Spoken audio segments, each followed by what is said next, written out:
Welcome, everyone, to another podcast. You will not believe who we have on our platform today. It's Monica Mauro. You might know her on the Dhar Mann series as, often playing strict or entitled roles.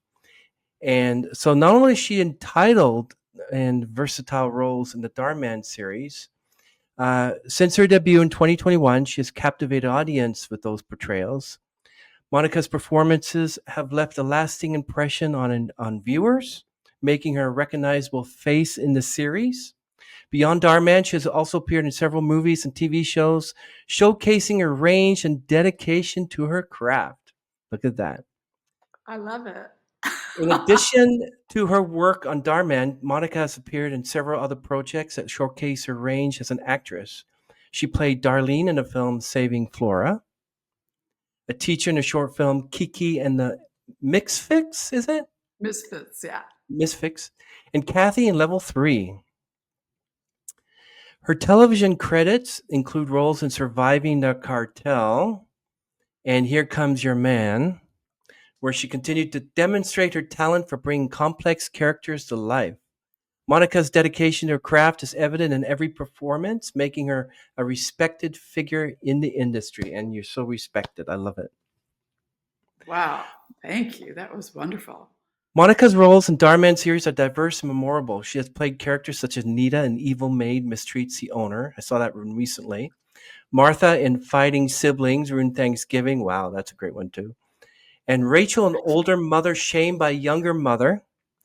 Each role allows her to explore different facets of human behavior, from the stern math teacher in Kid Says Dog Ate His Homework to the empathetic program director in Kids Gifts Stolen on Christmas. Monica's ability to adapt to various roles and deliver powerful performances has endeared her audience and solidified her place as a key player in the Dhar Mann series. Oh my goodness, certainly have. You're a great addition to that. So your roles, a list of Monica Morrow's movies and the characters she has played: Saving Flora's Darlene, Kiki and the Misfits teacher, Level 3 Kathy, Surviving the Cartel, various roles, and Here Comes Your Man, various roles. Thank you, Monica, for being on our show. Really lovely meeting you. So excited. Thank you for that intro. My gosh, my head just got so big. I don't think I'll be able to get out the door. I know I have to put it back in the screen. That's awesome. Wow, I can't believe I'm talking to you herself. This is awesome. So I want to ask a little bit about your history. So where did you grow up and what inspired you to pursue a career in acting? Um, well, I kind of grew up everywhere. My dad was in the military. He was a Marine. So we moved all over the Wow. US. And, it's interesting. When you grow up in the military, you have to you meet a lot of people, a lot of different people in a lot of different places. You meet a lot of characters, and I think that's really what helped me to develop this desire to play characters. And you also become very social, so you really are a people person. And I think to be an actor, and I know some they're shy people, shy actors, but I think you have to be a real people watcher. I know I love to watch people. It used to be great to go to an airport and just watch people. Now everyone's on a phone, but there used to be a day where people actually did things and you would just stare at them. Yeah, Mhm. I was one of those. I stared, but I think it was me being fascinated by human behavior, and I think all that came into play when I wanted to act. So when I got into junior high school, I got into acting in school. Back in those days, they actually had a theater department for students. And then high school, I continued. And then college, I did a lot of theater in college. And then afterwards, I did some community theater. And then I stopped because Mm. acting is really hard. And I realized it would be not only hard as a craft, because you really have to train and study. I know there are people that had their first time, they're on a big Robert De Niro movie or something, and it was they've never had acting class in their life. That happens. I'm not saying it doesn't, but I think for the most part, you do need to train. You need to get your technique. So you have to devote yourself to the craft. Also, it's the business end of it is not easy. There's a lot of rejection. and you have to be able to just deal with it. And usually actors are sensitive. So it's very strange relationship. You're super sensitive, and that's how you can act and cry and be happy and thrilled or whatever it is you need to be. But at the same time, being sensitive, you're in a business where it's rejection every single day. I'll tell you what, my normal morning starts out with, I'm happy, I'm reading a script, I didn't get a part, I'm Mm. crying, I get an audition, I'm happy again. And it's like this roller coaster. But Hmm. that's just me. And then you have to deal with your mental health as you're going through that roller coaster, because eventually you're going to be on the top of a Ferris wheel and they won't let you down. You know. Yeah, but you really do have to you really do have to talk to yourself and say, okay, put things in perspective here. Hmm. No big deal. So you didn't get the part. God knows more than you do. Maybe it just wasn't meant to be. Maybe it was meant for somebody else to have it. We got to share. Um, the next one, you'll get the next one, and that's what I always say. I'll get the next one. As soon as I get, for me, I get over it really quickly. And as soon as if I realize I'm not getting a certain part that I wanted, as soon as I get an audition, this morning I got a request for an audition, so I'm on top of the world. Plus I got to do this podcast, of course, so I was looking Hmm. forward to that. But after this podcast, I'll do my audition and I'll send it in, and now all my hope will now ride on that until I'm disappointed or I get it, and then there'll be another one, and then so you kind of know your path. You know how you're going to be, and you know that you Hmm. need to just move on and get over it. I allow myself a certain amount of time to be sad about it. And then once that time is up, it's like, okay, now it's time to, shake yourself off, pull yourself up by your bootstraps, and let's keep going, because you don't really have time to get in that rabbit hole. Do you feel that you need to have every part sent to you? Because it's sort of like, what kind of character are you looking for? Like before you joined Dhar Mann, of course, what kind of character were you looking for? And hopefully there'll be one of these famous celebrities that you get to act with. Was that going through your head? Well, the kind of auditions I like to submit for, I love quirky. I like those quirky characters. I like those. It's weird. My brand is all over the place, which is not good. You need, especially at Hmm. my level, you need to have a brand. But I love comedy, but comedy is really difficult. You need to have Hmm. impeccable timing with comedy. So people think it's easy to be funny. It's not. It truly is not. But I'm a crier. So so kind of in the beginning, it was all about mothers with, your son is wayward, and, you're so worried about him, and there's lots of crying, or you're sick in the hospital, you're dying, and you don't want to leave your kids. So those parts, were parts that I used to always apply for Hmm. because I can cry. Um, but I really love comedy. I did some UCB. So my training is in Meisner. So Hmm. I'm a Meisner trained actress. I've done method classes, but my love is Meisner. It really works for me, I think, because I love people, I love relationships, and that's what Meisner is all about. It's your relationship in the film or on stage with the other person. Um, so I remember when I was doing Meisner, and I would go, and do funny stuff. My teacher Yeah. would call me Carol Burnett. She'd go, Carol, if you want to do funny, go to UCB. This is dramatic improv with Meisner. And I was like, okay. So I did go to UCB. I still took my Meisner classes, of course, but I went to UCB, and I realized how hard comedy is to do. But it's great for improvisation. But I love funny. I love quirky parts. I played this quirky nurse on this movie called oh goodness, I forgot the name of it. It's on my IMDb. I played this quirky nurse that's kind of nosy, and it was very a la Dhar Mann, and that was before I did Dhar Mann. Hmm. Um, and it was so fun to do that part because everyone was just kind of normal, normal characters, except this quirky, busybody nurse. Didn't have a lot of lines, but she was so important to she pushed the story forward because she Wow. drops some information because she's a busybody. So it was kind of funny. So that's when I started to think, man, I love comedy. I mean, I can cry, but I just love the comedy thing. So so to answer your question, what do I go for? I go for characters that are just different, like that cool. Well, I don't play a lot of grandmothers yet, but I'm getting there. So that fun grandmother, the one that lets you get away with everything, Hmm. um, maybe the fun teacher. That's the beauty of Dhar Mann. Dhar Mann has allowed me to play every kind of character. I've Hmm. played a maid. I played evil maid. I played a maid, somebody's maid. Now, normally outside of Dhar Mann, my branding is more upscale. Maybe CEO, Hmm. teacher, investor, an older investor, that sort of thing, an element of sophistication.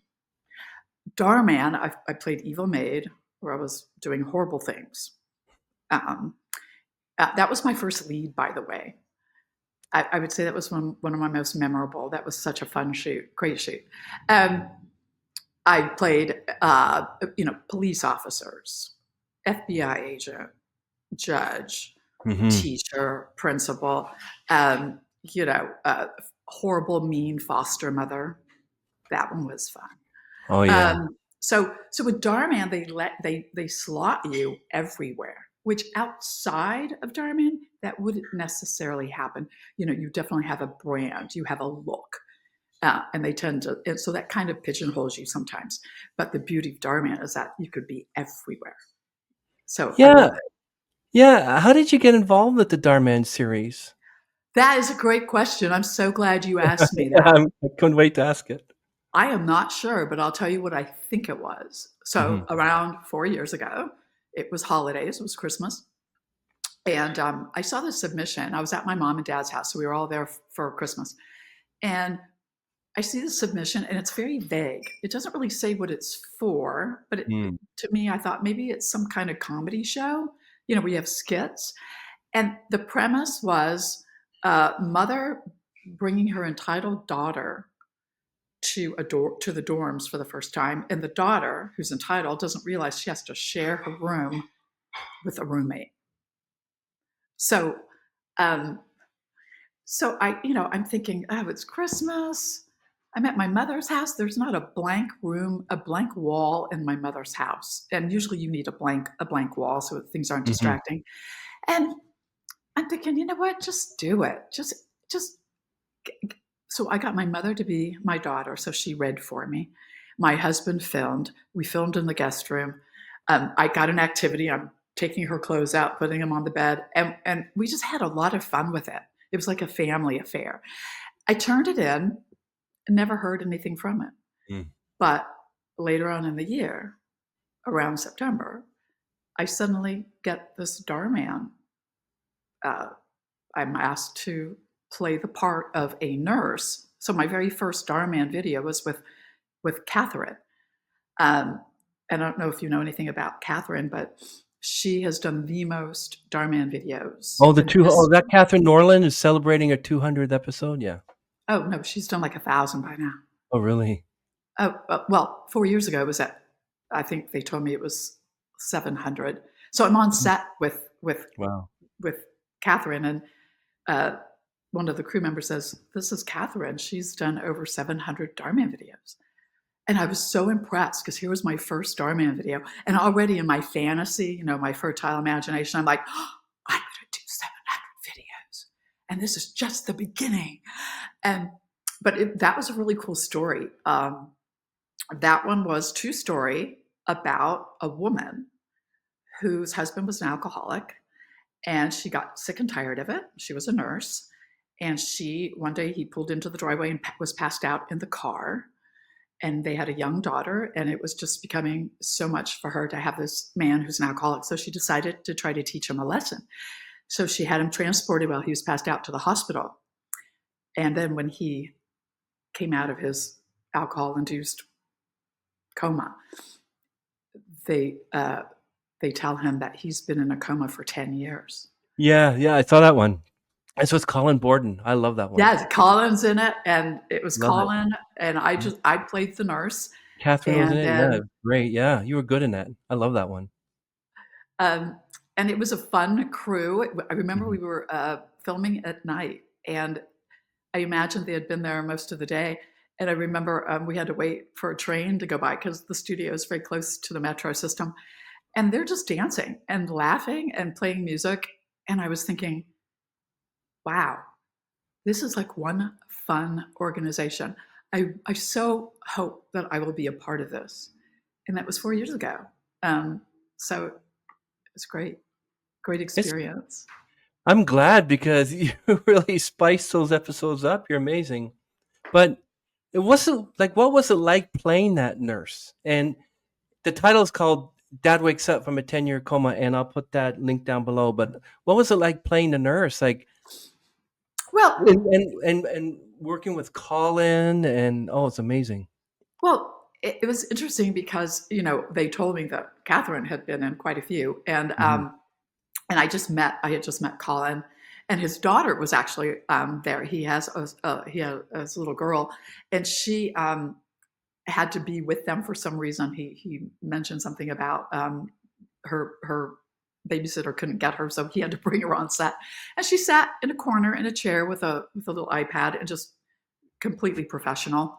Didn't make a peep, and um, I just remember getting the feeling that these people were very familiar. They were not new. Obviously, Catherine had done, so many episodes, and mhm, Colin looked like he knew Catherine very well. And the crew, the director who was Rushi and his crew mhm, were, very comfortable with them. And I just remember I was nervous because it was my first time in something that looked very established to me. But playing the nurse was fun. It was a fun character. It wasn't a lead, but that's fine. There's no such thing as a small part in my book. And sometimes you can make those characters. So I remember wanting to make that character quirky, and I remember when it started. I love to improv, so I'm waiting to say my line, which basically Colin is in the bed and he starts to wake up. mhm. So I needed to give him some beats to just wake up out of his alcohol induced situation. And Wow. I remember I took my phone.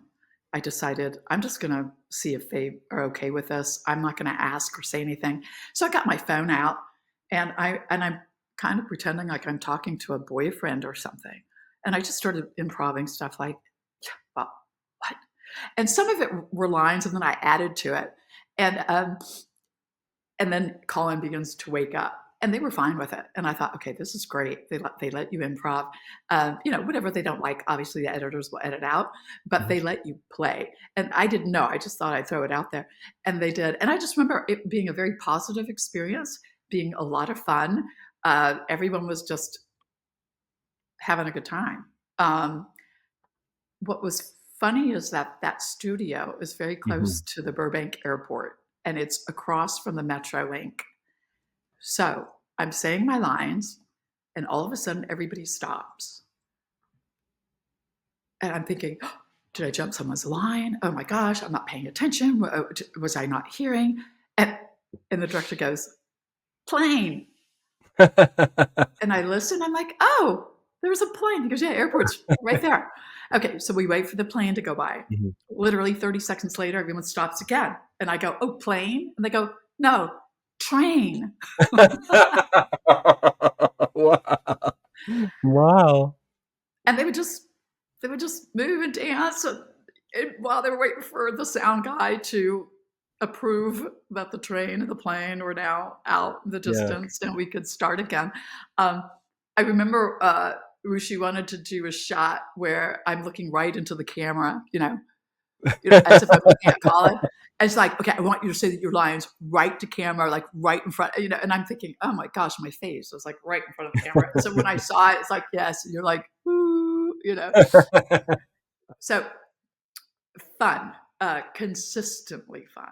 I never had a bad day on a Dhar Mann set. I always look forward to it. I drive over Mulholland to get to Burbank, and sometimes, you have an early call time, and the sun's just coming up, and there's not too much traffic, and I'm just thanking God I get to be on set today, and it's a Dhar Mann set, so I know we're going to have fun. I'm going to work with people I've worked with before. I'm going to meet new friends. um, uh, you are very prepared. They're very organized, super organized. So it's very cool. But you said that your first ever Dhar Mann episode, Dad wakes up from a 10-year coma, and you said you were um, practicing that line at your parents' place. I think you said No. That was just an audition. that was the audition. Okay, Yeah. So so the audition was a totally different, and I don't even know if that was associated with Dhar Mann. I have no idea if that mm, was. I don't know if what they were doing was, getting people to submit so they could see, and then they would, oh, it was kind of like your audition piece. I have no idea. I never ever found out, but I have a feeling, just because the audition piece was very Dhar Mann-esque, that mhm. it probably was. And then they filed it, and then they were like, oh, let's see if she's available, you know? So, Monica, how do you prepare for your roles in the Dhar Mann episodes? Like, for instance, I love that one, Retired Lady Saves Homeless Child. That's the very first, well, not the very first, but the one that I loved where you're not a Karen. You're like really nice in that one. Oh, it was the one where I had a baby. No, that's the one where, no, I like that one too, but that's the one where you save a homeless child. Oh, yeah, Gia. And The Elliot, you the little fired Elliot, and the very end of the episode, you told him, get him, that was, you know, I have to admit, I do like playing those characters too. Yes, that one was I rescue a little homeless girl, and the actress that played that is Gia. Mhm. Um, and I remember we filmed that one on location, so that was outside of the studio. We were in a house, and I also remember the scene in that where I get I get let go from my Mhm. job, but I find my job is everything to me, and I find out through this child that the work is not everything. That there's more to life, and it's kind of resonated with me. I'm getting teary eyed talking Oh. about this, but Mm. um, I don't have children Mm. because I wanted a career in acting, and I didn't think I could do both. And Wow. um, so when I did that, that was really easy to get emotional because I thought, wow, if something like that really did happen to me, that would be such a blessing, you know? Yeah. Um, so that story, I loved that story. I really loved that story. And yeah, that was a good one. I'm glad you Another liked good one. it. Yeah, I know what you mean. The other one where you were pregnant because you're actually a surrogate for your daughter. Do you really want to know? Okay, I'll tell you then. You see, 9 years ago, my daughter Melissa and her husband Charlie, they found out that they couldn't get pregnant. They wanted a family so badly. It was devastating. After that, Melissa turned into a shell of her former self. I just couldn't stand seeing her like that. That's when I stumbled upon a magazine article about a mother becoming a surrogate for her daughter. So I offered to do the same for Melissa and her husband. We went through with it. And I was 8 months pregnant, waiting for my daughter to show up for our latest checkup when it happened.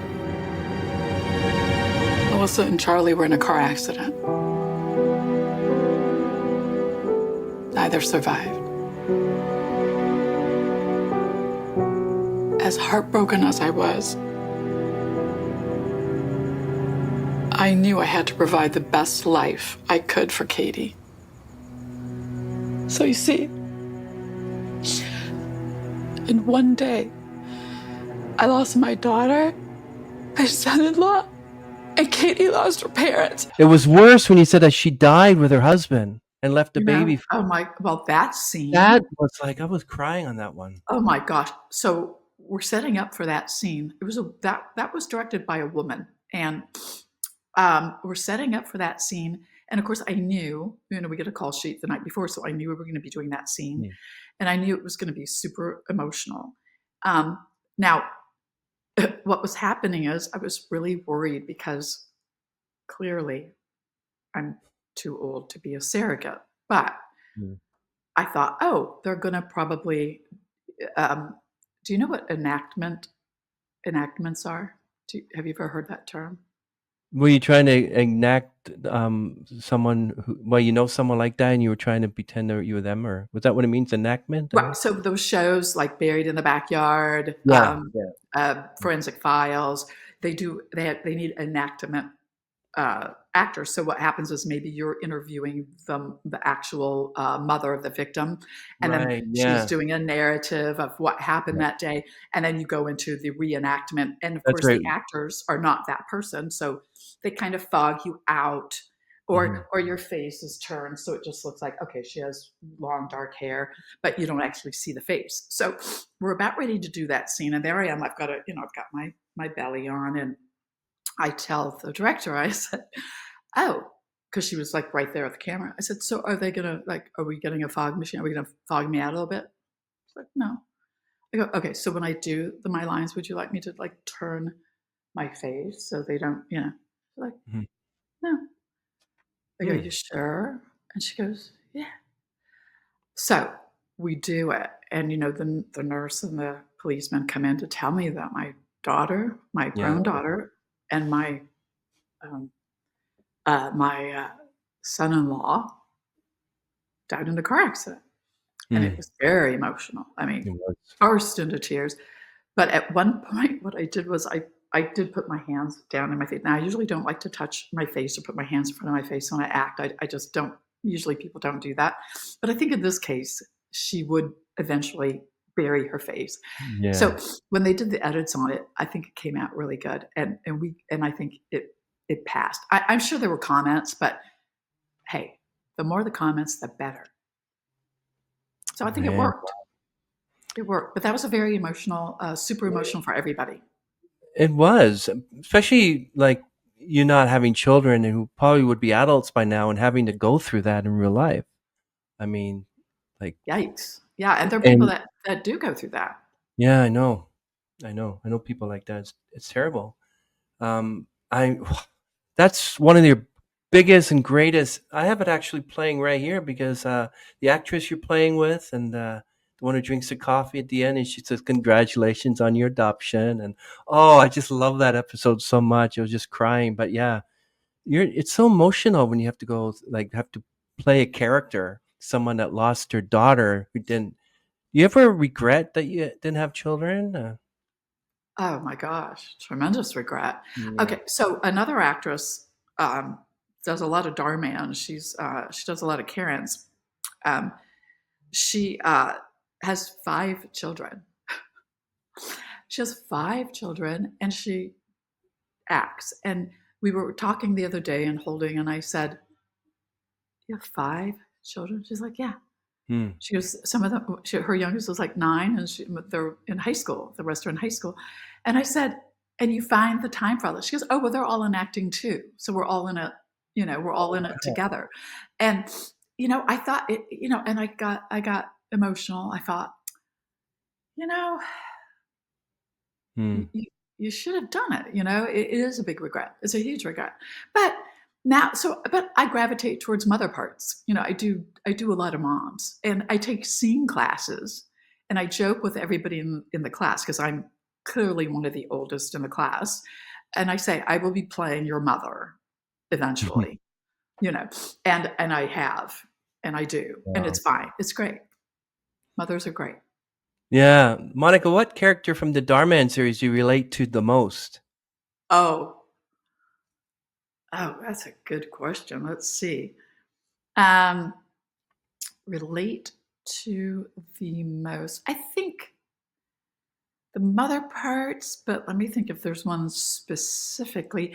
I don't relate to, well, I enjoy doing the Karens, but I don't think I'm a Karen. I hope I'm not a Karen. Um, but I'm trying to think.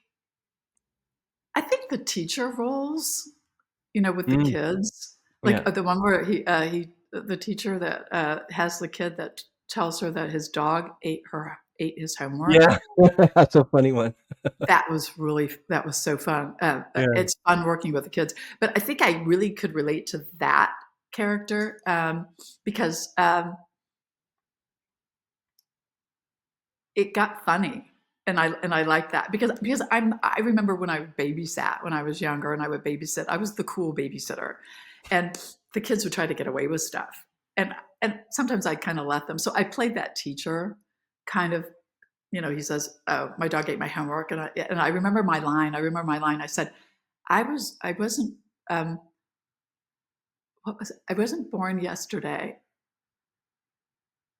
I was born, but I wasn't born last night. In other words, to tell him, you know, I'm not going to be that fooled that easily.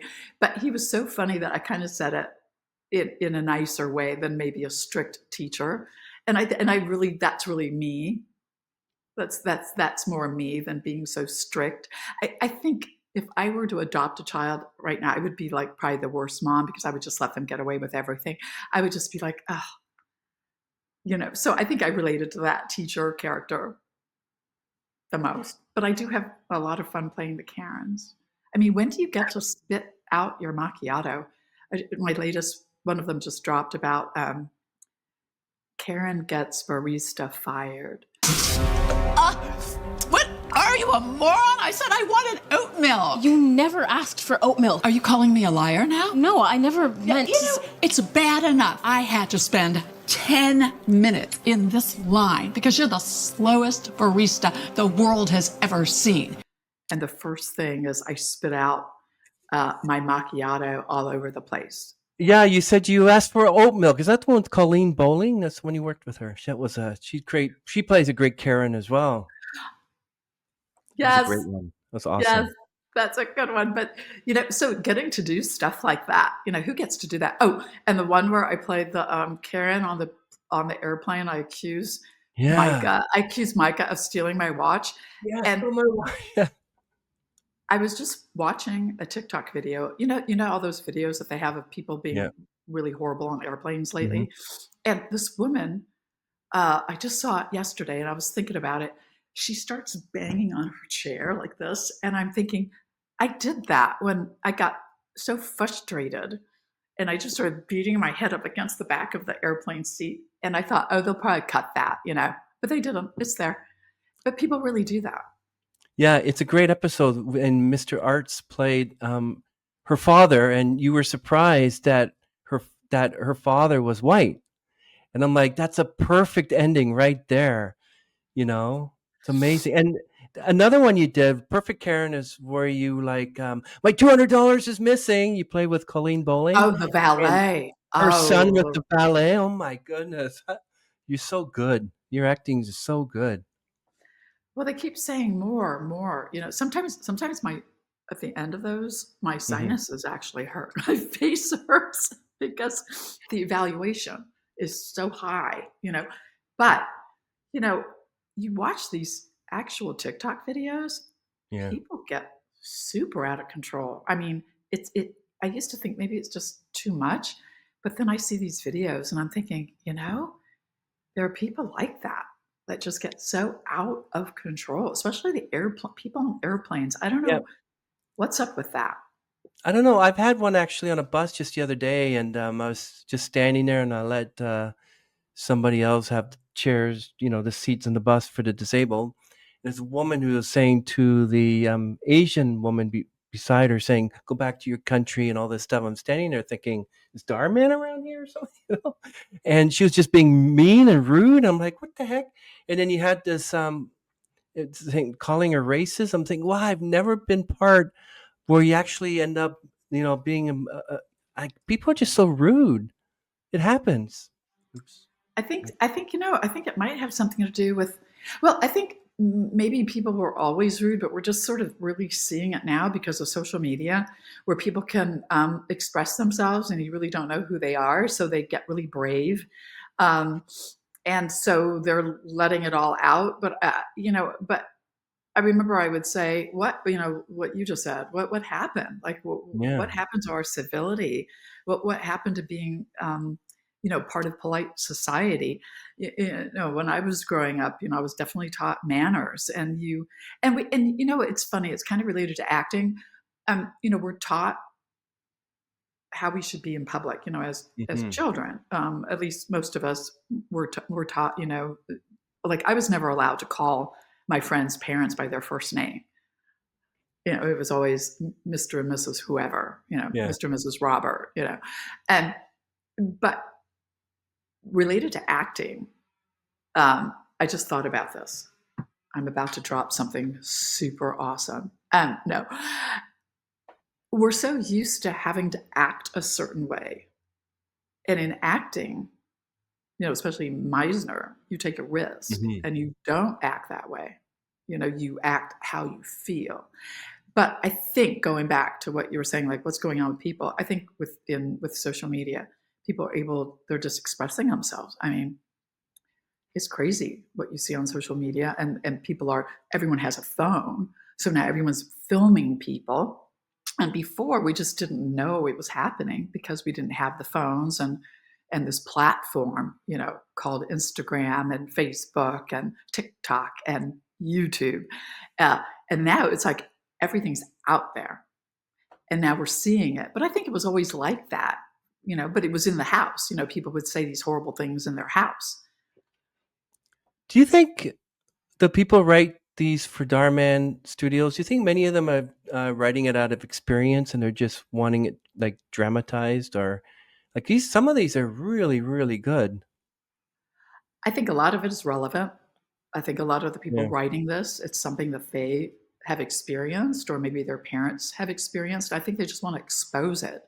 And I think they also want, for instance, the white man adopting a black child. Hmm. People do that, Yeah. but we don't see it very often, but it's out there. I think it's also, we want you to know that there are people that get along, and that, yes, they're the bad people and they get their comeuppance. And that's really important with Dhar Mann videos. You're not going to get away with it. Yeah. The Karens get arrested. Hi there. You left for a moment. Um, the Karens get arrested, or they lose their, the barista, where I tried to get the Hmm. barista fired. By the way, uh, Oscar played the father to Kennedy. Hmm. Kennedy played the barista, and Oscar played the father. And we're signing a big contract that's going to make us both rich, and he decides, yeah, I'll sign it, but you're not going to Hmm. be CEO. So you get your comeuppance, and so I think that's important for people to know, that if you are like that, you're not a happy person, and eventually, you cut your nose off to spite your face. These people that are racist, these people that are judgmental, they're toxic. They're not happy.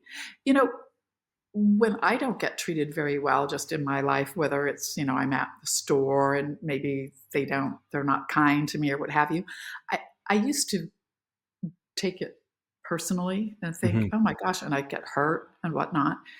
But someone once told me, you know what it is? It's something to do with them. It's their problem. It's not you. It's something that's going on with them. Um, so I think the message for Dhar Mann is, and I think the reason he does these, it's to show people that we all are in this together. There are people like that, and Hmm. sometimes we have to deal with them. But at the end of the day, don't worry. You might not see it, but eventually they pay for it. Maybe they don't have a lot of friends. I think that would be awful, not to have friends because It you're is. toxic, And right? when I started watching Dhar Mann 4 years ago, a lot of it has taught me a few lessons that kind of changed my life here and there. And you always have to. My father always said, the CEO or the president of the company puts on their pants the same way as you do. They go to the bathroom the same way as you do. And it helped me to speak to CEOs and presidents and people at work, treating them everyone the same. It doesn't matter if you're homeless, because that homeless, the guy that pretended he was homeless and he sat outside his church and he was supposed to be the new pastor, and they wanted to know how people in this new congregation were going to treat homeless people, and many of them are mean and nasty. And then he showed up in the pulpit and said, "I'm the new pastor." Took everything off, and people were going like, "Oh my God, I can't believe it."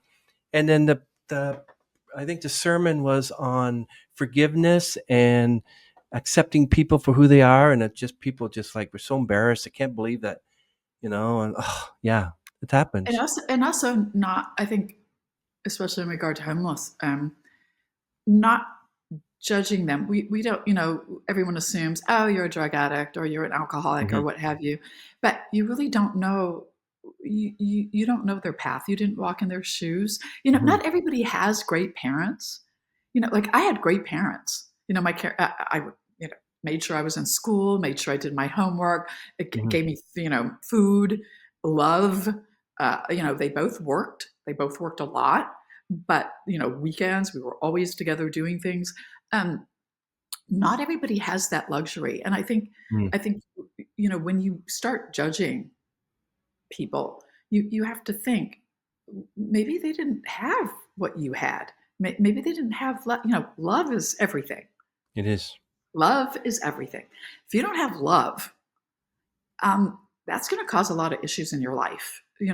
So I think we need to understand that. Um, that reminds me, because I'm getting teary eyed again. So let's Mm. uh, that trigger. Oh my gosh. But I did an episode of Dhar Mann where I played entitled Karen. Entitled Karen kicks homeless man out of art gallery. So I played this art gallery manager, very arrogant, and we're having a big event, and a homeless man is sitting right in front of the doors before the event, and of course she goes ballistic. Mhm. And I remember feeling really like in between at one point I had to say, just call him a disgusting creature, and I felt it was so awful. And Mm. when we took a break for them to change the lights or what have you, I started crying. I was like, this is just so awful.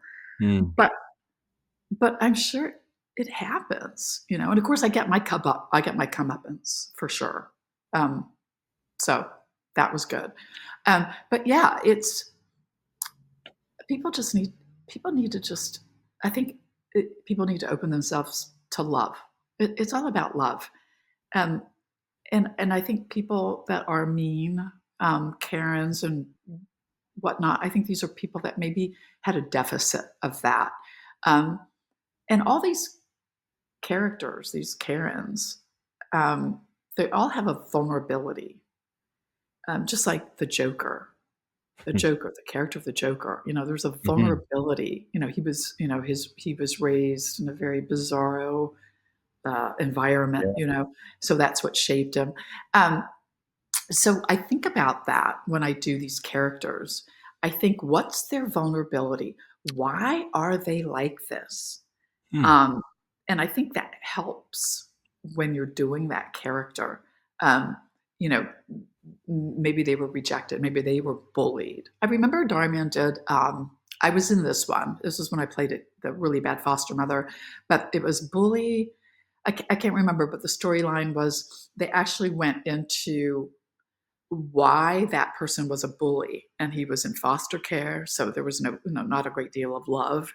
And then they have this young actor playing the bully as a little boy, and I thought that was really clever Mm. to so that you even have an understanding of those people, and maybe you can change them. I mean, wouldn't that be great if we could change all the Karens instead of just waiting for them to pass away? Like we actually could change them. Yeah, everyone has a story, but you're right, but I have a friend whose parents were alcoholics, and I think his father was like kind of mean, but he didn't turn out like that. And his sisters didn't turn out like that. So just because he came from a rotten home, like I was bullied when I was a kid, all these things. I'm not a Kevin, so I'm not going around telling people off or what. Kevin is the male version of a Karen, Mhm. and but I've seen people like that, and many of them like the father loves them, the mother loves them, give them everything they want, and they still kind of like, I want this, I want that.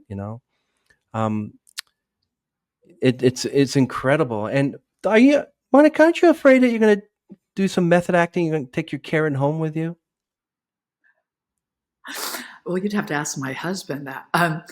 Uh, well, you know, I think that by the end of the day, after playing this character, sometimes he shoots for 4 days.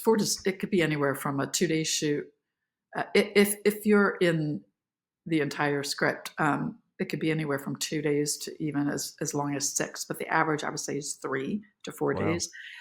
After playing that character for 4 days, you know, you definitely, when you get home, are not that person. But I will say that sometimes when I'm rehearsing, um, I'm a little bit more edgy with my husband, I think. So Mm. I think when I am rehearsing, and that goes for all my characters, even if it's outside of the Dhar Mann family and I'm doing a part. Um, for instance, in Surviving the Cartel, I play Mhm. a DEA officer. So, and she's very straightforward. She's good. She's a good person, but she's just a straightforward type of gal. And I find myself kind of acting tough around the house when I was ready to film that. I noticed a certain toughness about me in my everyday life. And then I recently played an FBI agent in my last Darman, which hasn't dropped yet, so I won't talk about it because I don't want Looking to give forward to that one, yeah. but I get to play FBI. And again, that toughness, and I see myself kind of saying things that are very direct and not sweetly. Um, and it's because of that. You can't help it. You really can't help that because you're rehearsing it and you're trying to find a connection to it. You can't just say the words or else it's very empty. You have to find something that you can relate. I've never been an FBI agent. I've never been a DA officer, but I do. I have been an authority in different times of my life. I have been in an authoritative situation, so I would want to, reach out to that or research. When I did the DEA officer, I actually reached out to one of the most decorated DEA officers in American history, and he wrote a book Wow. called The Last Cowboy. So I got the book, I read it, and I noticed there was an email at the end, and so I contacted him, and he Zoomed with me to tell me about the life of DEA officers, especially women in El Paso. It's very dangerous because it's only Mm. 9 miles from the Mexican border. They can take you, drag you over into Mexico, and do whatever they want with you, and Mm. you'll never be found. So he would tell me stories, and I would just, I would make notes and think, oh my gosh. And, so you research, or at least you should, and you do sort of start picking up bits and pieces. Thank goodness with Dhar Mann, it's fast. You do the shoot, you find out, can you do it? Yes, I'm available. You do the shoot, you move on. But with parts like for shows and movies, it could be a longer process. For instance, I had the DA script almost a year before we actually shot. So I had a whole Mm. year of research to keep going over it to really, find out what this life is like. Wow. Um, thank goodness for the internet because there's so much information on the internet. You don't need to, you know, but it's cool. It's fun. The research is, I think, the fun part of being an actor is the Yeah, research. it's amazing a lot of the bad comments you get when you're playing a Karen. Like, they had one of the, Oh my where gosh. where you have, got the barista fired. Some of the comments was, "Oh, yeah, she's probably like that in real life and stuff." I was like defending you. So, "No, she's not," you know? And people are thinking that you were like that. I'm like, "No, she's not," you know? And you know what? I used to get, so the first time I ever read so when I first started doing Jarman videos, I wouldn't even watch my own videos. I just don't like to see myself. I just move on. But when I'm, a lot of times your coaches tell you, no, it's really important to see your work so you can see how you're portraying these characters. Mhm. And so as part of my learning, learning this craft of acting, I decided you're just going to have to bite the bullet and see your videos and see your work. And so I started to. So I remember when I did the homeless one, where I played the arrogant, entitled art gallery manager. Mhm.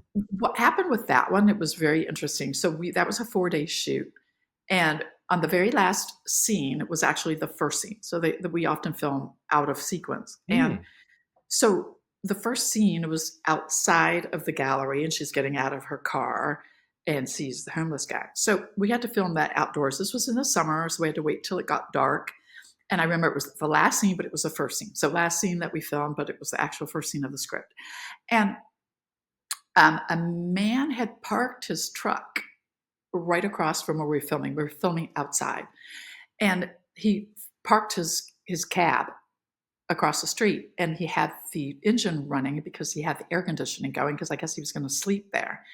And it was making a lot of noise. So the sound guy got his car, parked next to the cab, got on top of the roof of his car, knocked on the window just to politely ask him, could you just turn off his engine just for a few minutes until we can get the scene done.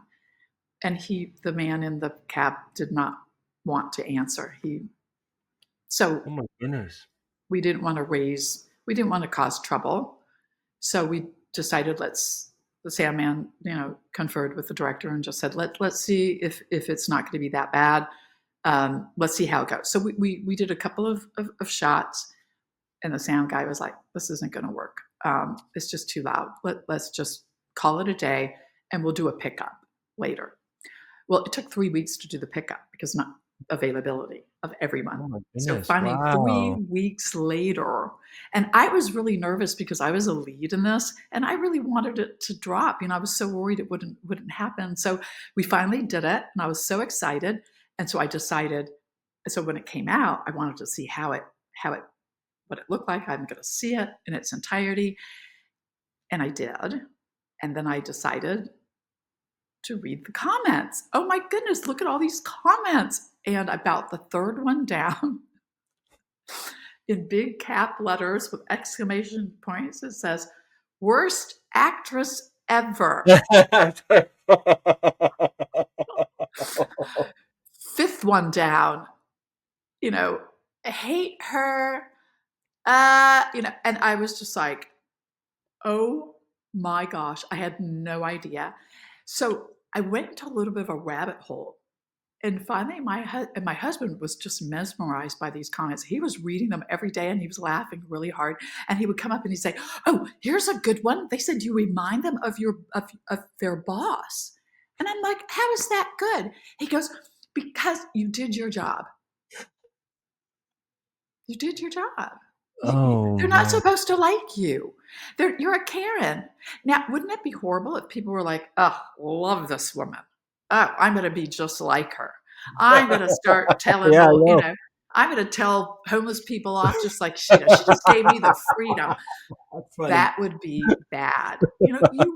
You want to be hated. You want to be disliked. You want people to think about like how ugly you look when you're like, speaking of ugly. So one comment, when I did entitled Woman Tries to Fire Her Hairdresser. Hello, emergency over here. Hi, may I help you? You better. I have the charity ball of the season tonight, and my usual hairdresser abandoned me to tend to her sick son or some nonsense. That's awful. I hope the kid's okay. Who cares about some sick rugrat? If I show up at the gala tonight with my hair looking like this, I'll be a social pariah. Oh, yeah. One of the comments was, well, you can do something about her hair, but what about her face? I liked it. At the end, you redeemed by I forget her name, and you gave her own salon, and she said, I'm going to be your. I got her own salon. Yeah, I love that one. And we became friends. Now, I'm sure, that was a nice arc. That I like when there's an arc, and there was a very clear arc because she goes to her apartment after the event to apologize and to see, well, she's doing it because the woman who is holding the event is very angry at her. You'll never be invited to a party. Yeah. So I'm kind of doing it to save myself, but I think I brought to the character that she truly did see the wrong of her ways, and she really did like having friends. and I think she really did like this hairdresser at the Mhm. end. And then she ends up kind of playing with her, and saying, "I'm a very difficult customer, I want to blow out. I want to blow out in curls, and I want it now. Oh my gosh, Oh, it was great, yeah. You play we do those have really fun. well, but, you gotta expect those comments because the ones that I read, like, got you the elderly, you got yeah, and the one where you play with Colleen Bowling, but she plays a good one, and you know what they should do? They should put all the best Karen actresses in one all together, just so No, that was interesting about the one with Colleen. So this Yeah, was I tried to get. This was the valet. I tried to get yeah, the that valet one, yeah. fired. So when we went on set, so we're in holding and we're getting ready and whatnot, and the AD comes out and he goes, "Okay, so Colleen, you're playing Blair," and Colleen is like, "No, I'm not. Monica's playing Blair," and he's like, "What?" He goes, "What? You're not playing the Karen? She's always plays the Karen. Mhm, She's never played. That was her first nice role. That was mhm. her first." Yeah. And so I'm like, he goes, "That's so weird because we thought Monica was playing the nice person and you were playing the Karen." And I'm like, "Nope, it's inverted." And I thought she did a spectacular job. Colleen does Karen. So I saw her recently in she did a an episode called Karen tries to get elderly lady fired. I love And that one. yeah, and the elderly lady is played by IJ. IJ is one of my dearest friends. And Alicia so plays the CEO in the end and fires her. Yeah, I know. yes. I So love that. That I'm was great. looking at Colleen's Karen, right? And her Mhm, Karen is very different from my Karen. She's mhm. more snarky, like more snarky Karen. And I'm more just explosive. My brain is gonna like come out of my ears, Karen. So everyone, and like Rebecca Reeds, she also plays Karen's Rebecca Ritz. Um, and her Karen is Ritz. also a little bit more on the snarky side. Mhm. So it's interesting how everyone has their style of Karen. Tatiana plays a pretty good one too. Who? Tatiana. She's, Yeah, yeah, yeah, yeah, she was in that yeah. episode with Jackie Barone, I think, where she wanted to be have her own bakery. That was a good one. I kind of jot all these actors and all the actresses in Dhar Mann. They're really good. Like playing Karens, they can play anything. Uh, Um, are there any challenges that you face while portraying strict or entitled characters? Like you have to contact someone as an actual Karen and say, "How do you be so mean? I want to be like you." you well, you prepare.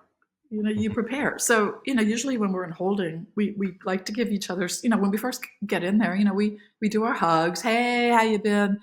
But you also have to be really careful. Like if they're about to go into like its emotional scene, you want to give people Mhm, their space. mhm, So we pull back and we go into our, we all go into our worlds, in order to prepare. Um, Especially if it's going to be something where the elevation is going to be high. mhm. You're Karen, you're uber awful, mean, judgmental, or you are the mother that just found out her daughter has been killed in a car Oh, accident, mhm. which is traumatic. So everyone kind of gives each other space to go there. I remember I did one of my favorites was one that we just did, and was more a family. Uh, it, it was with Raphael. Raphael and I played a mother and father. We had two children, and an actor by the name. I have his card right here. His name. I won't give his whole name, but his name is Michael John, and I had never worked with him before. He played the bad guy. He played the antagonist. Not really a Karen, and it wasn't a Kevin. He just played a mean boss. He wanted to break up our marriage because he wanted to run away with me. And poor Raphael was, had to jump through all these hoops to make money. So that way, so anyway, it was a great story. And I remember at the end, Raphael has to get very emotional because he's going to jump off a bridge. He just can't take it anymore. He feels Mm. inadequate as a father. And so we're all there trying to talk him down. and it got super emotional. We were all crying. But I remember Raphael, I really give credit to the director because he let Raphael have some time to process. And that's what made that scene so great. As soon as I saw, so they're filming over my shoulder. So they're behind me, filming over my shoulder, and they're Raphael, and I could see there was lighting behind it. It was so beautiful. And a tear comes down his face and it drops onto the bridge thing, to the edge. And I'm tearing up right now just thinking about it. And I just started crying. And I remember the director, he yells, cut, and he goes, Monica, we don't have the camera on you yet. Just hold it. I go, oh, don't you worry, Rushi, don't worry. I'm going to be crying all afternoon, just seeing Raphael getting the way he got, But I know maybe some people don't realize how serious these actors are. There are actors there. I was doing a Dhar Mann, and this woman I was working with, she had an audition for a Broadway, for a Broadway show. And then there's a guy on there. He played my boss in I Adopted the Homeless Girl. He's the one that tells me that it's time for me to retire. He's gotten Grammy Awards. I mean, we're talking about people with mega talent. I get very excited. I was just at a premiere of a film, and I saw Oscar in it. I was like, oh, I've worked with this guy, and it's amazing. It's amazing the talent that's there. They're all talented actors, and you working with Raphael Siegel is the actor you're talking about on the bridge. He's really good. He's such a good actor. I've seen him so many. He's really good. He's really good. It's amazing. And he's a nicest person. We always have a blast if Raphael's on there. I also love working with Trace Brosnan. Trace, he's really is good. hysterical. He is so funny, and he is so nice to just everyone. He is just, and when he talks to you, he looks right at you. You are the focus. It's phenomenal. He played the cop. So we just recently did the one where Karen accuses her Mexican neighbor of stealing her packages. I caught you red-handed, and I got it all on video. Go what on video? I'm just trying to I know what you're doing. You're trying to steal my package. No, I'm not. From the moment you moved into this neighborhood, I knew you were bad news. I just saw that just the other day. That was good. Yeah. And you're portraying against that other actress that used to play that nurse in that one with Colleen Bowling, where Colleen Bowling plays to Karen in the hospital, and she gets fired because her boss is actually her husband. I don't know if you saw that one. That was sorry. So fun, right? Just really fun storylines. I love it.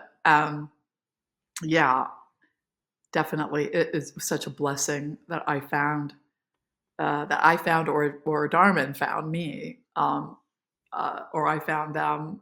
Who knows how that really happened, but it happened, and I just really feel blessed that it did. I love it. I don't know if you worked with Ricardo yet. I can't remember if there's an episode you worked with Ricardo. I don't know. Maybe. There's a recent one that they had was really good, but the woman who brings her husband who's abusing her, and he's about to become a senior partner, and he gets fired. And then Ricardo was the one who plays Glenn Collins in that episode. I don't recall. Maybe. But sometimes when we do the videos, so sometimes, let's say, for instance, when I played the nurse in the first tournament that we were talking about, I'm only in that. That character was only in that one scene, so I wouldn't know who the other characters might be, unless, of course, I see the video and then I was like, oh, I was in that one too. So sometimes, and sometimes you come in. If it's just one scene, it might be short. They might be filmed in the evening, and you also have to understand that with Dhar Mann, they deal with a lot of children. So, and we have to follow all the work laws with children. There's a lot of rules and regulations when you're dealing with children, so they cannot be filming at night if they're under 18. So, and we deal with a lot of actors that are under 18, so they're going to get all the day shots. So if there's just a scene with just adults, it could be in the evening. And so, and if you're only in that one scene, you would not know who else is in the video until it actually comes out. Yeah. I had Pavika Kadam on my podcast a couple months ago. I don't know if you worked with her. I She's saw Eastern. that. I saw Yeah. that. Yeah. She says that I think her name is Shemi, the one that she always plays her mother.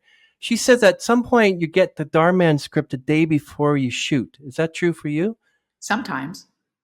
How do you deal with that? What do you Well, do?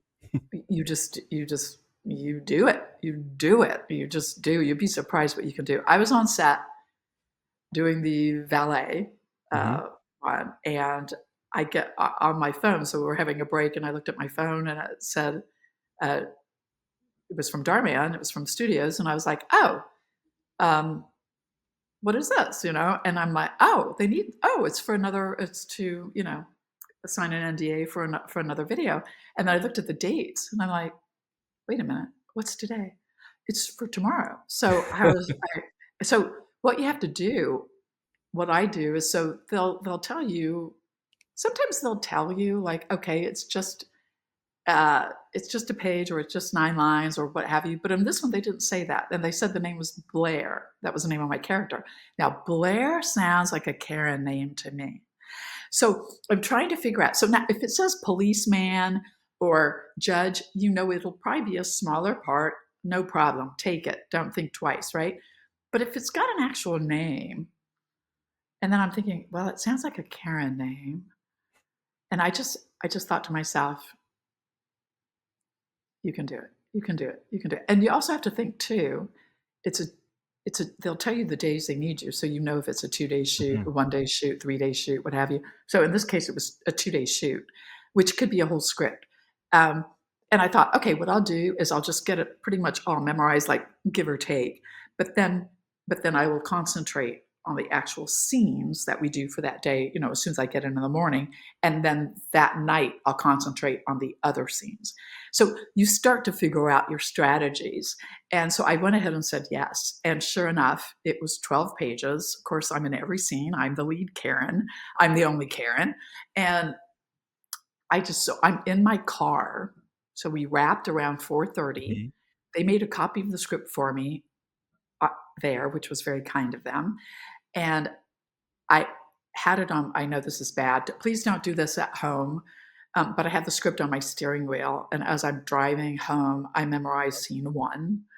And then when I got home, I just nailed it out. And then I got up early in the morning, did it again, and I already knew what scenes we would be doing that day. And then when you get on set, you find your person you're doing the scene with, and you say, let's run lines. And you have time, and it's doable. It's very doable. But I also do this every single morning. I memorize something. So I'm always memorizing, whether it's a scene for my scene class, whether it's a Dhar Mann script, or whether it's a script for an audition, whether it's another project that I'm doing. Sometimes if I have nothing to memorize, which is very unlikely, but I will go, oftentimes when you do submissions for auditions, they will have what's called sides. And sometimes I will find sides that I just think I love, and I might not be auditioning for them, but I make a copy of the sides anyway, and I just memorize them just to keep that muscle going, because you never know for Dhar Mann. Now, normally they will contact you in advance, and you have several days, and they send you the script immediately. It doesn't happen, all the time that it's the day before. But there is this thing called verticals that's very popular in California right now. I'm sure it's nationwide. Verticals, you may not be getting the script until you actually on set.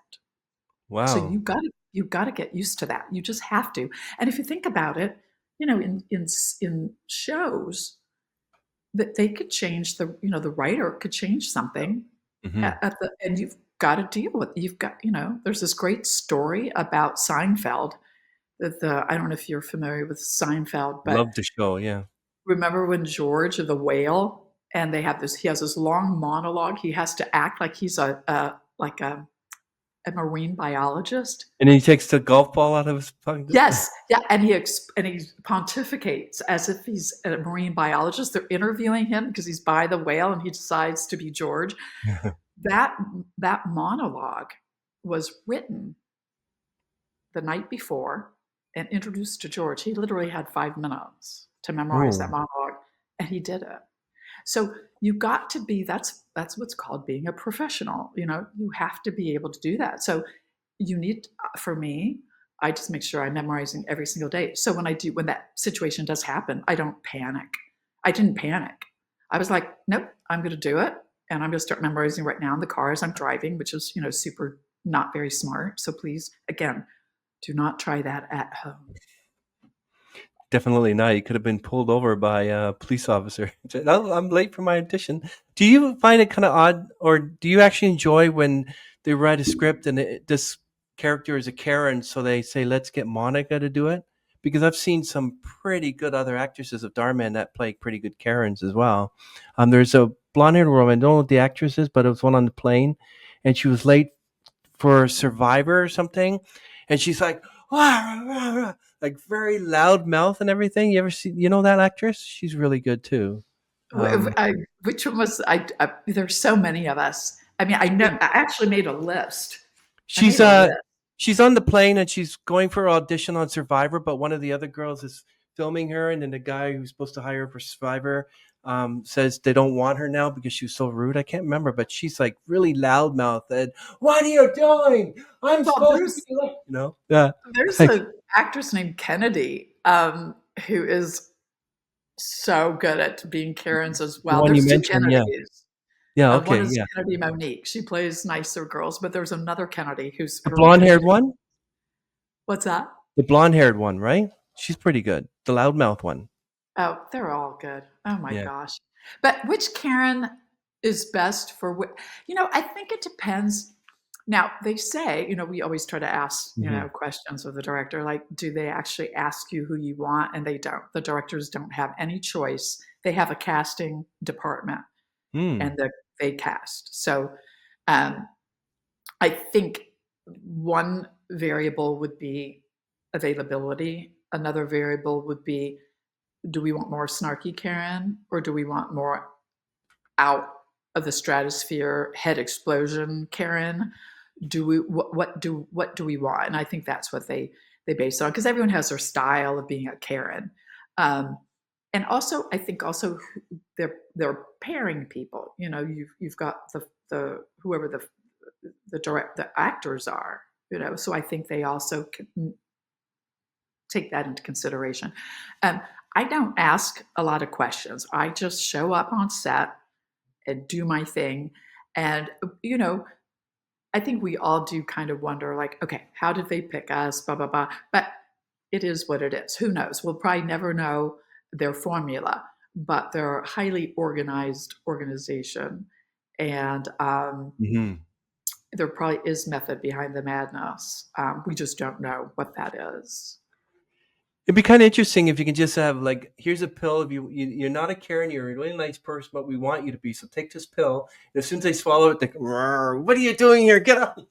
Well, it's so funny with Karen being pill. holding. I know you were talking on the podcast that we were just talking about. You were talking about how, like, okay, like Natasha and some of the girls like Abilese, they can play some super mean girls, Oh right? yeah. Well, I got to tell you something.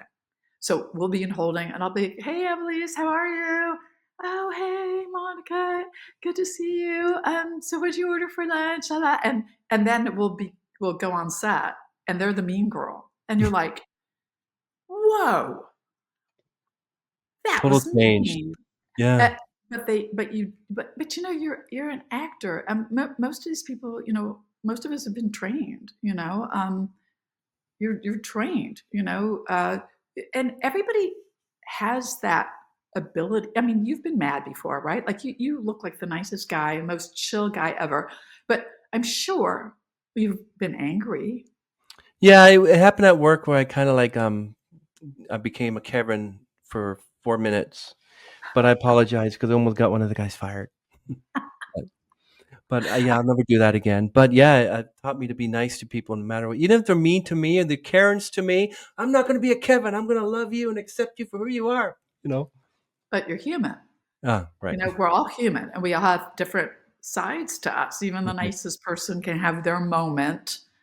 Have a moment. It may not be as bad as some of the stuff that we do on Dhar Mann, but I mean, we're probably never going to be on an airplane and go crazy to where we're throwing drinks at people. We're not going to go that far. But I have been in line. Okay, I'll tell you a story. Please. We were going to a restaurant Hmm.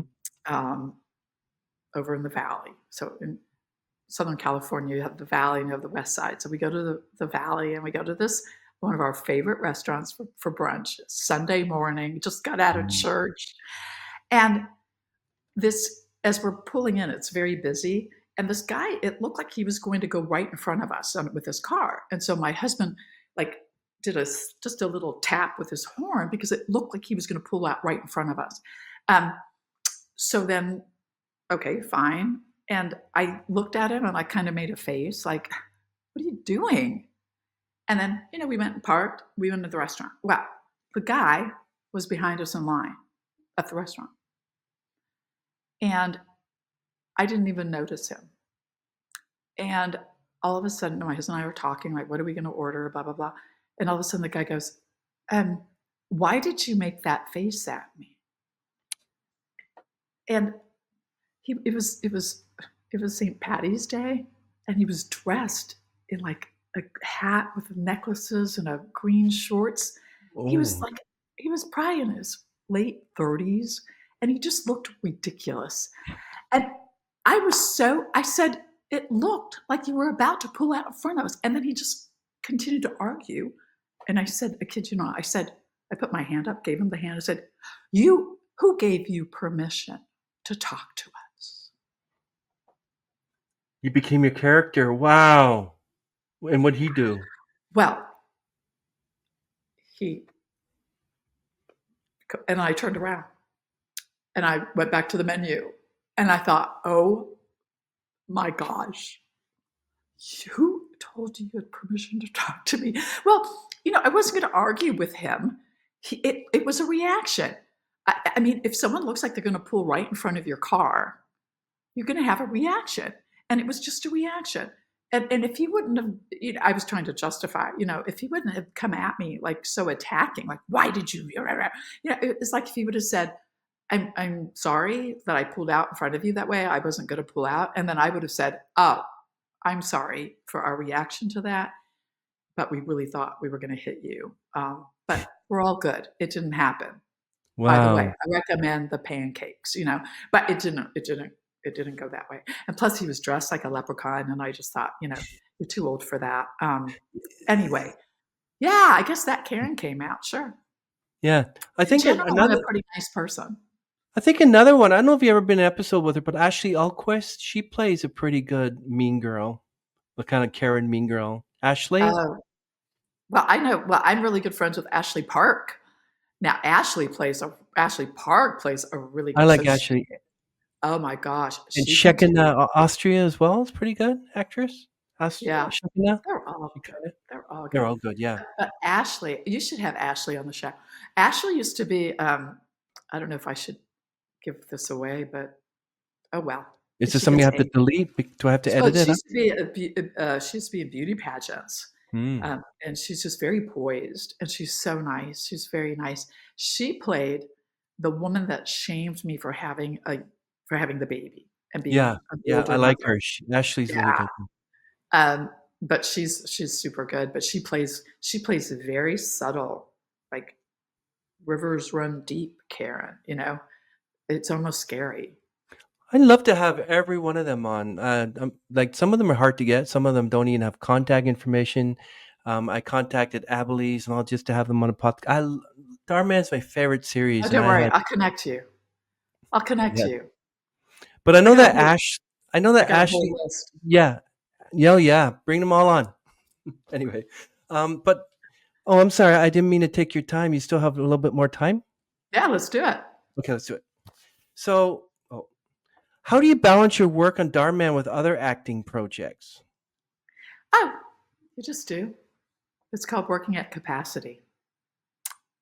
It's literally, you work at capacity. You have a schedule, and you try to follow that schedule. So I have a routine. First thing in the morning, I get up very early in the morning, and it's all about my acting. So I go through casting networks, Actors Access, Frontier, Backstage. You look for all the roles that fit your profile, and then you pick and choose what you want to apply for.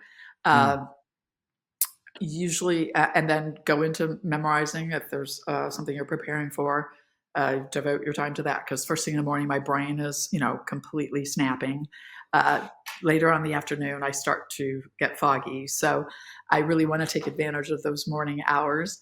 And then usually for auditions, if I have to do audition tapes, I have to wait until I have better lighting in my room that I like to audition in. So that will usually happen mid-morning to noon. I don't want to wait too late in the day to do auditions, because I do start to, fade, and you don't want to be fade. You don't want to fade during an audition. You want to be woo, on it. Yeah, definitely. So everything is timed out. Everything is timed out. And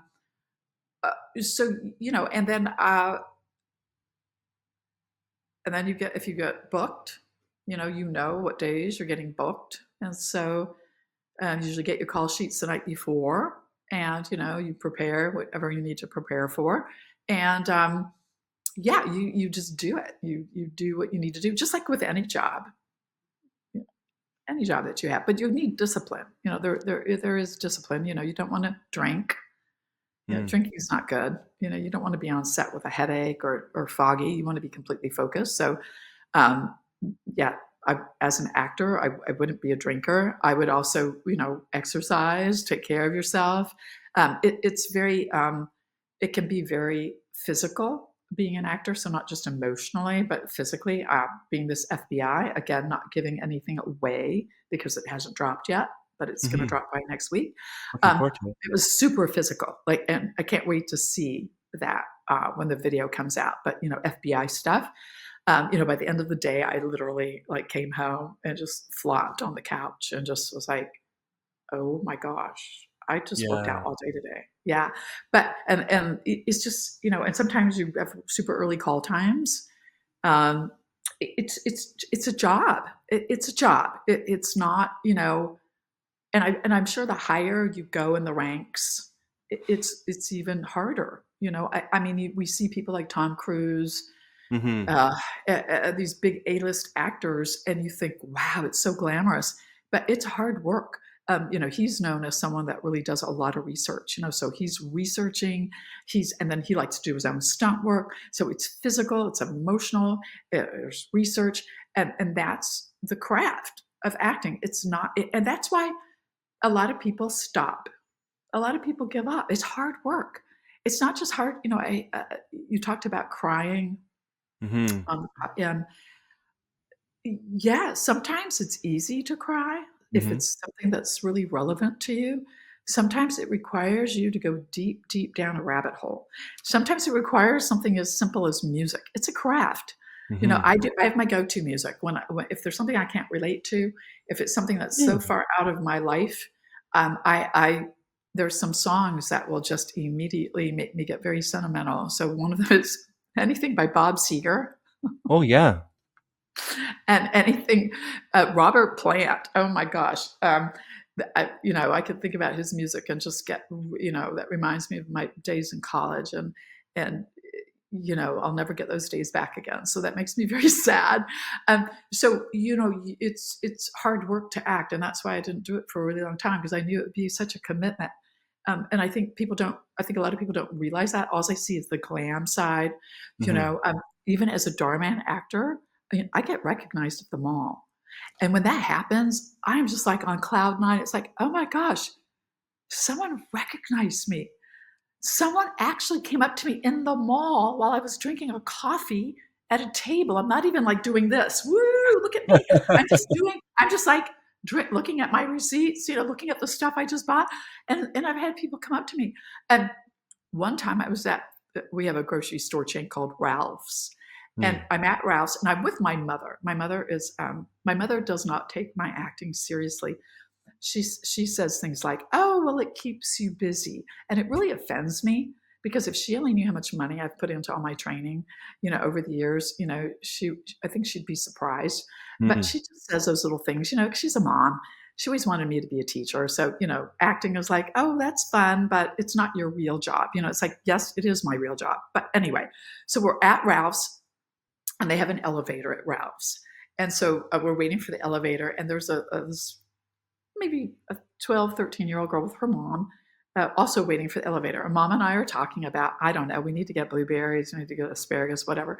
And all of a sudden, this very shy girl says, can I ask you a question? And I'm like, sure. She goes, are you a Dhar Mann actor? And my mind got blown. And it was in front of my mother. And I was like, see? And I'm like, social media, it's time to take pictures. So whenever that happens, immediately the camera comes out. We're going to be doing social media. But it's just so fun. It's so great. I mean, yeah, but it's hard work to act. It's really hard. Even at my level, it's hard. I don't do movies with Tom Cruise. Maybe one day. I'd love to get on Righteous Gemstones. Have you seen Righteous Gemstones? I don't think I know that one. What is that one? Walter Goggins is in it. The guy that was in Okay. White Lotus.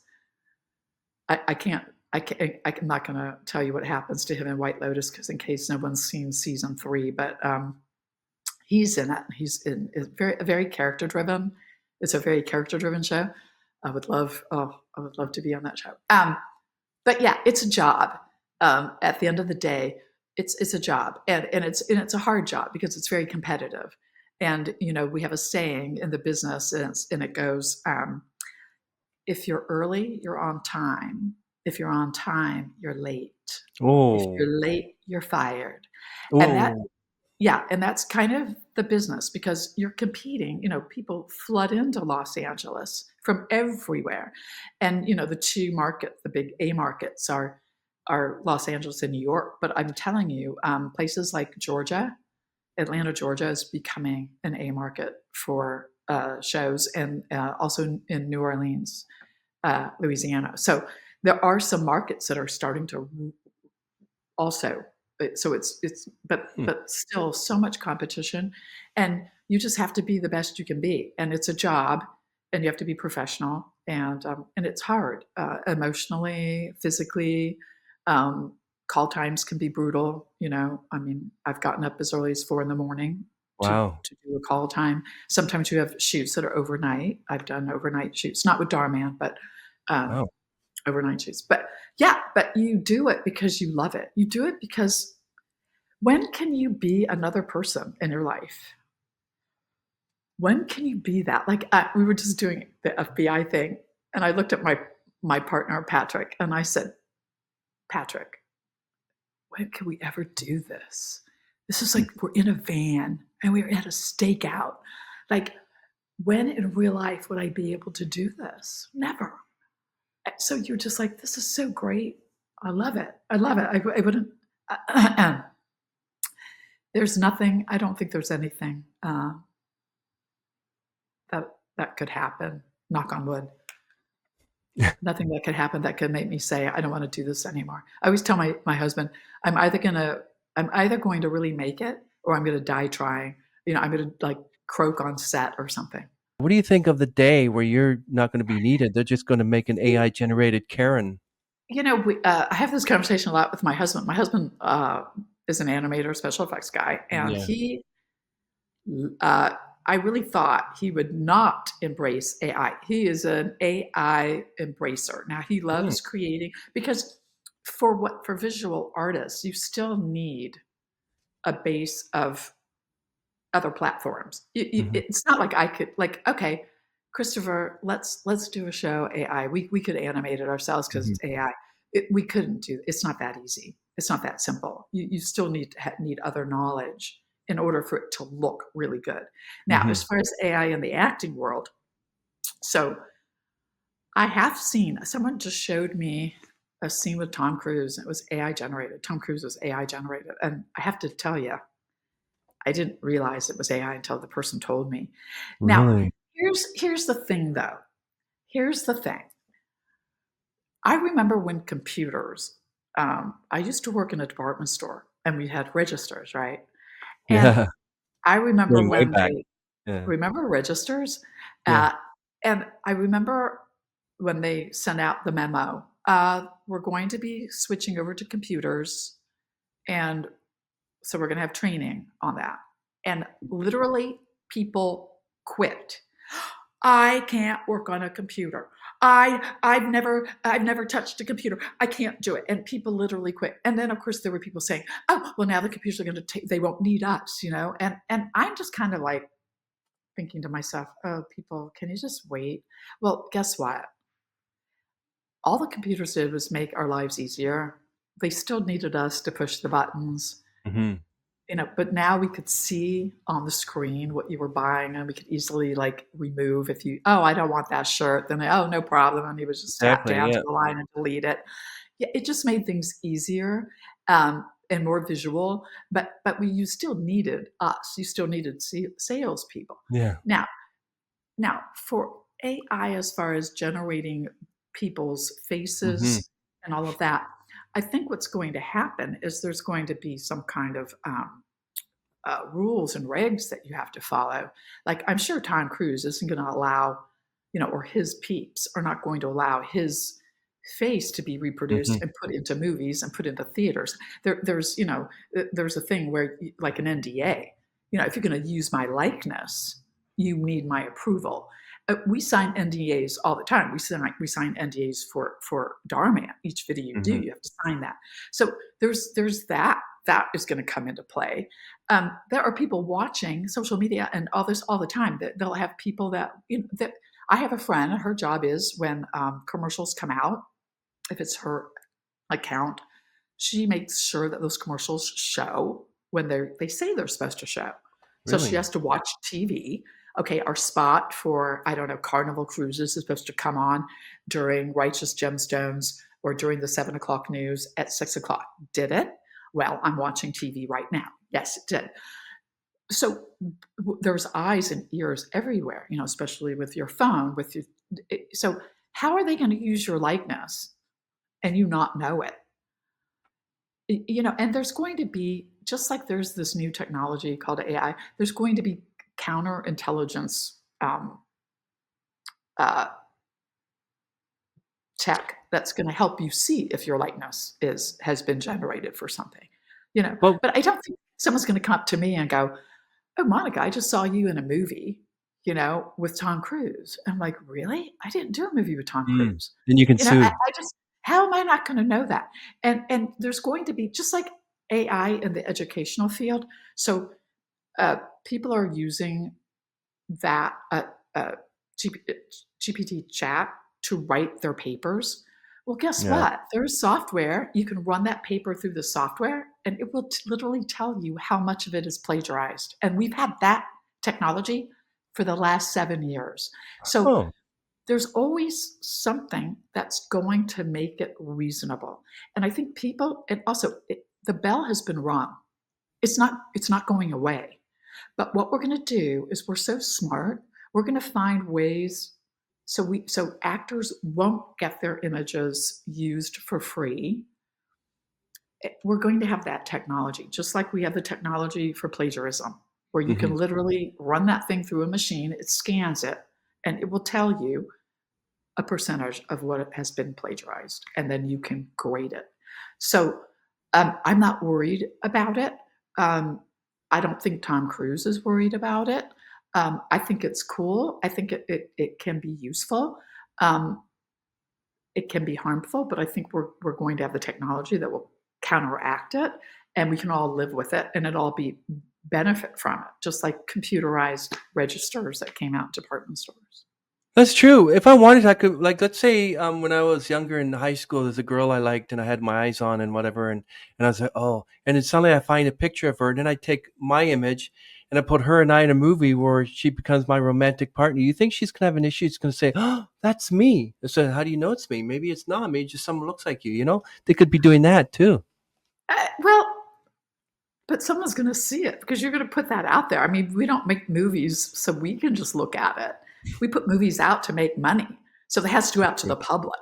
And the more that see it, the more money we make, or the more likes you get, which your advertising dollar goes up, whatever it could be. If people are going to see it, you'd have to be, I mean, if people want to do this just for their own personal, hey, let's watch a movie and let's put a Dhar Mann actor's face in place of Holly Hunter in the piano just because we think it's funny. Well, they're not making money from it. It's just for their own personal, I don't know, their own personal thing. But if you're going to put that out there, everyone's going to see it. And they're going to know. And then you can take them to court, because in California, we love to take people to court and sue the pants off people. So then we take you to court and we sue the pants off of you. And then we get paid. That's true. That's true. Right? But I've seen, how are you going to get away with it, I guess is what I'm saying. How are you going to get away with it if you're making it public? That's true. Right. And it's easy to show a picture. Like good example. So when I did the Dhar Mann, we always got to bring him back to Dhar Mann because we love him so much. I did a video where I played an aerobics instructor, owner of aerobics. Michelle LeBeau was in this, and she played someone who was trying to she wasn't in good shape, so she wanted to get in shape, and then of course she was completely, the Karen on this one, she's so good. Oh, she's so good. What's her name? Blonde, short hair. I think you were talking about her earlier. She's such a great Karen. So she played the aerobics instructor that shames her, and I played her mother. And come on. So are you talking about Lexa Kate? Because she plays a good one too. Yes. She's good too. Lexa Kate's good. She's so good. And so they had this, when I walked on the set, they had this poster of me, younger, and I'm doing some kind of aerobic thing, and they have me with like a 6-pack, and I'm totally like spray tanned, and I'm laughing. So they gave it to me. I actually have it in my house, but they put my headshot on the body, and I'm like, where did they? And then they my hair is like blown out, and it's blonde. Is that the photo you have currently on your Facebook now of this young girl? Is that you? Did I put it? I probably put it on Instagram. I think I did. I think that's the one. Yeah. So they used my headshot. Yeah. They put put it onto this body, and then they put different hair. So I looked like like I was a Brazilian babe, Yeah. So but that was for the show. Of course, I saw it, and then I said, that's hysterical. Can I have it? You'll never use it for another, and they're like, yeah. We'll go to props. We'll go get it for you. Yeah. Cause this is just specifically for this and you being in this, but it was fun. And I don't think, honest to goodness, I think people need to worry about something else. I don't think AI is going to, it's still not, it's not, like I said, my husband has always done his animation, everything from the ground up, using things like Maya, and oh yeah, I used Maya once, like some years ago. Maya and Poser was my favorite one too. Poser was another good program. There's so many programs that he went to school to learn Maya. Actually, Maya's out of Canada. Did you know that? I didn't know it was out of Canada, but I remember using Maya and then Poser. And then, like, I was a programmer, and I got my computer programming diploma back in 1999, 2000 sometime. But I never used it because I was a photographer. I was trying to find a job in photography and film, as in publishing and illustration. Suddenly, I got the job and where I'm working now, and totally unrelated to everything I've gone to school for. Well, you still need that kind of background. You know what I mean? You still need other knowledge in order to really work it. So I don't think people need to worry. As far as actors go, I think we'll always need actors. And I think there's going to be laws, that there'll be laws established so that way you don't get taken advantage of. I'm not saying that maybe on maybe a small level that could happen, but I think you'll get found out. And then you're going to have to pay the piper, you're going to have to pay out to that actor. Plus it'll just be advertising for you. Oh, you're the actor that that they AI'd, and now, wow, how did that go? Oh, and by the way, you just got on White Lotus. Congratulations, because they saw you with this. Wouldn't that be great? Oh, Yeah, someone but you AI don't me. know. Like you may never get on White Lotus. But they said, well, you can only be on White Lotus, Monica, if we let your image be on there, and you can animate all you want. Would that be okay? I said, how much? 1.3 million. Okay, I'll do it. Sure. Do you, That would be great. That would be do, great. Oh, what a great show that is. do you know Great. every Dhar Mann actor? Like, you've worked with everyone, because I want to know how you connect with your co-stars on set. Like, what if there's one that you don't really want to work with? I'm not doing this one. Do you get along with Oh, everyone? I is there one I haven't worked with? I've worked with Rita. I made a list. Ashley, Rita, Colin, Catherine, Micah, Natasha, Ayana. I put salt on her head when she was the waitress that I tried to get fired. I like her. Abilene, Shantae. Love working with Shantae. Devin Sweetley is so adorable. IJ, David Mhm. Moskowitz. I love working with David Moskowitz. Trace Bronson, Colleen Bowling, Kennedy, Monique. I just met Kennedy, and both she and I are only children. We really connected. I really loved. We got a very strong bond very quickly. Mm. So that was great. Oscar Jordan, I love working with Oscar. Cielo Paiotti, I just worked with her. She's adorable. Frederick Irvin, Raphael, love working with Raphael. Seven Rogers, Seven played. Okay, so this was a really great video. This was about the girl that wanted to be a drummer, and I played her mother. I didn't want her to be a drummer. I wanted her to be in Yes, I remember that one. Yeah, pageants. yeah. What a talented actress. She really played the drums. That was such a great storyline. That was like 27 scenes. It was a monster. And the teacher, was actually my teacher was a rock star. That's what it was. But the girl that played the drummer as a young girl, her name is Seven. And she's adorable. I loved working with her. And Gia played the homeless girl, and Ellie Santiago and Bella's played my daughter when I had the baby. I love working with the kids. They're so sweet. Megan Reese, Annabella Ortiz. Annabella and I hope Dhar Mann people are watching this. Annabella and I want to be mother-daughter in a video one day. We think we would make great mother-daughter. What about Sarah Noel? Have you worked with Sarah Noel? I don't, I'm serious, Christopher. There are hundreds of us. Yeah. And it's really hard. It's hard to, these are people that I've worked with consistently. So, you do. And also we follow each other on Instagram, you know. But sometimes you're in a video and like I said, you don't actually act with them, because Mm. maybe they're in a different scene, maybe they're part of a flashback, Oh, maybe that's right. you Yeah. were in the flashback. So you don't get to know. Sometimes it's a small cast and you work together pretty consistently, maybe for the 4 days. So you really do get to know each other. But we love to do social media. So we always want to follow each other. Hmm. So over the years, that's how. But I'm always, I just worked with Valentina. She played the neighbor who I accused of stealing my packages. Oh, yeah. She was beautiful. Oh my gosh, so fun. We really got to know each other. Yeah. A lot of love on the set. I got to tell you, a lot of love on the Dhar Mann set. You should actually check out Sarah Noel, and Chris Reddy is a good actor too, as well, and Neela Jolene. I think many of them are actually not on there anymore. I think some of them have kind of aged out. I don't know if that's true, aged out of Dhar Mann, um, s- but yeah, it's like, and I had an actress on the other day.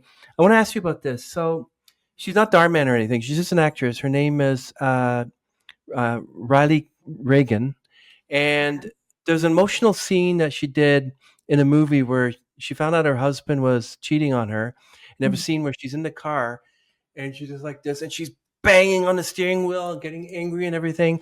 And she says, I don't know if you have this, but she said that there are emotional support, mental health support workers on set, because she said that after she did that scene, she was all messed up and everything, and she needed settling down. She was like, like this. Do you have that? Do you have these emotional support workers with you, just in case you get like the part where you're find out your daughter died and your surrogate and No, everything? Really? We do have stunt coordinators. We have a really great stunt coordinator that comes out Right. for if there's any fight scenes or any thing that requires physical, because they don't want anyone to get hurt on the set. Like when I Oh, okay. slapped the valet, I didn't really slap him, but we did a really good job because of that coordinator. Oh. We don't have emotional support people on there, but I will say, um,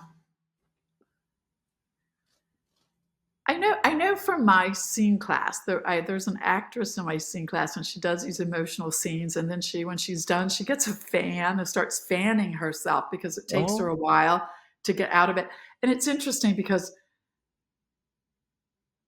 I think we all do that to a degree, but I'll talk for myself. When I get emotional to where I'm sobbing and crying, or I'm losing it, as soon as they yell cut, I start to bring myself, I start to tell myself, okay, you're done. You don't have to feel this way anymore. I think you just have to be kind of realistic and just say, because have to maybe go and have lunch, or you need to go to another scene, and you've got to pull yourself Mm-hmm. out of it. Now, normally on set, they give you a moment. If they see that I have never seen. I've seen countless people in Dhar Mann that cry, get emotional, but they're able to just breathe, calm down. Okay, it's done. Hmm. Sometimes you have to do that very quickly because you do the same take over and over again. So it could be, you do wide shot, medium shot, close up, ultra close up, and then you might do, you have to do it over the shoulder at you, over the shoulder at me. And sometimes you have to do it over and over. So if the scene starts where you're not at that high elevation, you starting out, oh, hi, honey, how are you? Well, actually, I'm having an affair. What? Okay.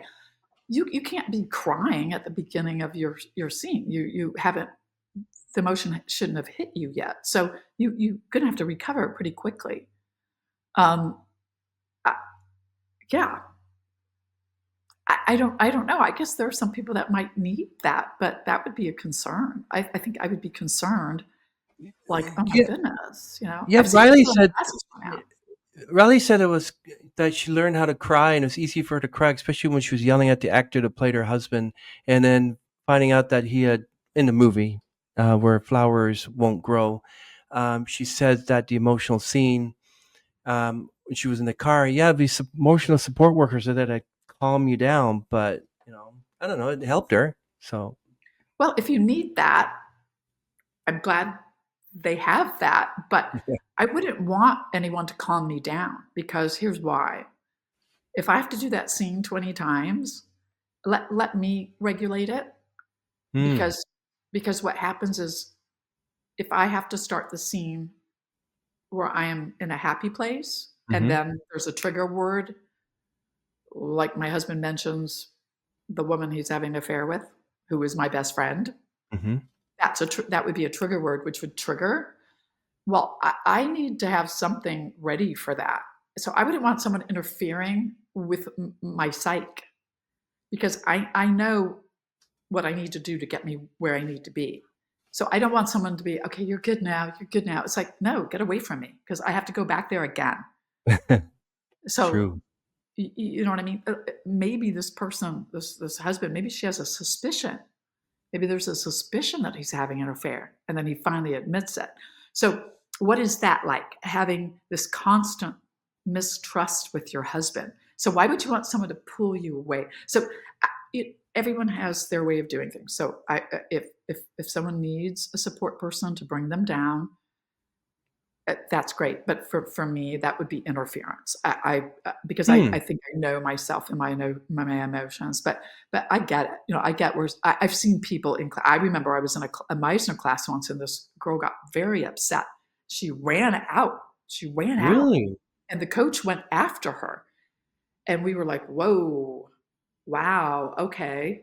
But sometimes it just takes just you do need a moment to just compose yourself Wow. and get out of your rabbit hole wherever you had to go to get there, and then you do it again, because you might have to do it again. Um, Usually people just need their space, and they'll be fine because they recognize after they go through that, they recognize, okay, I'm in a studio. I'm now, it's not happening right now anymore. In Meisner we say it's really happening, moment to moment. But once the moment's over, then you can say it's not happening. We're done. We're done. Now I'm Monica, and I'm at a studio, and I need to go pack up my stuff. I Oh. need to go home. Well, everyone's different. But no, we do not have, to answer your question after all this time, we do not have emotional support people on set, but we do have stunt coordinators. Whatever, if there's animals on set, we have the animal people there.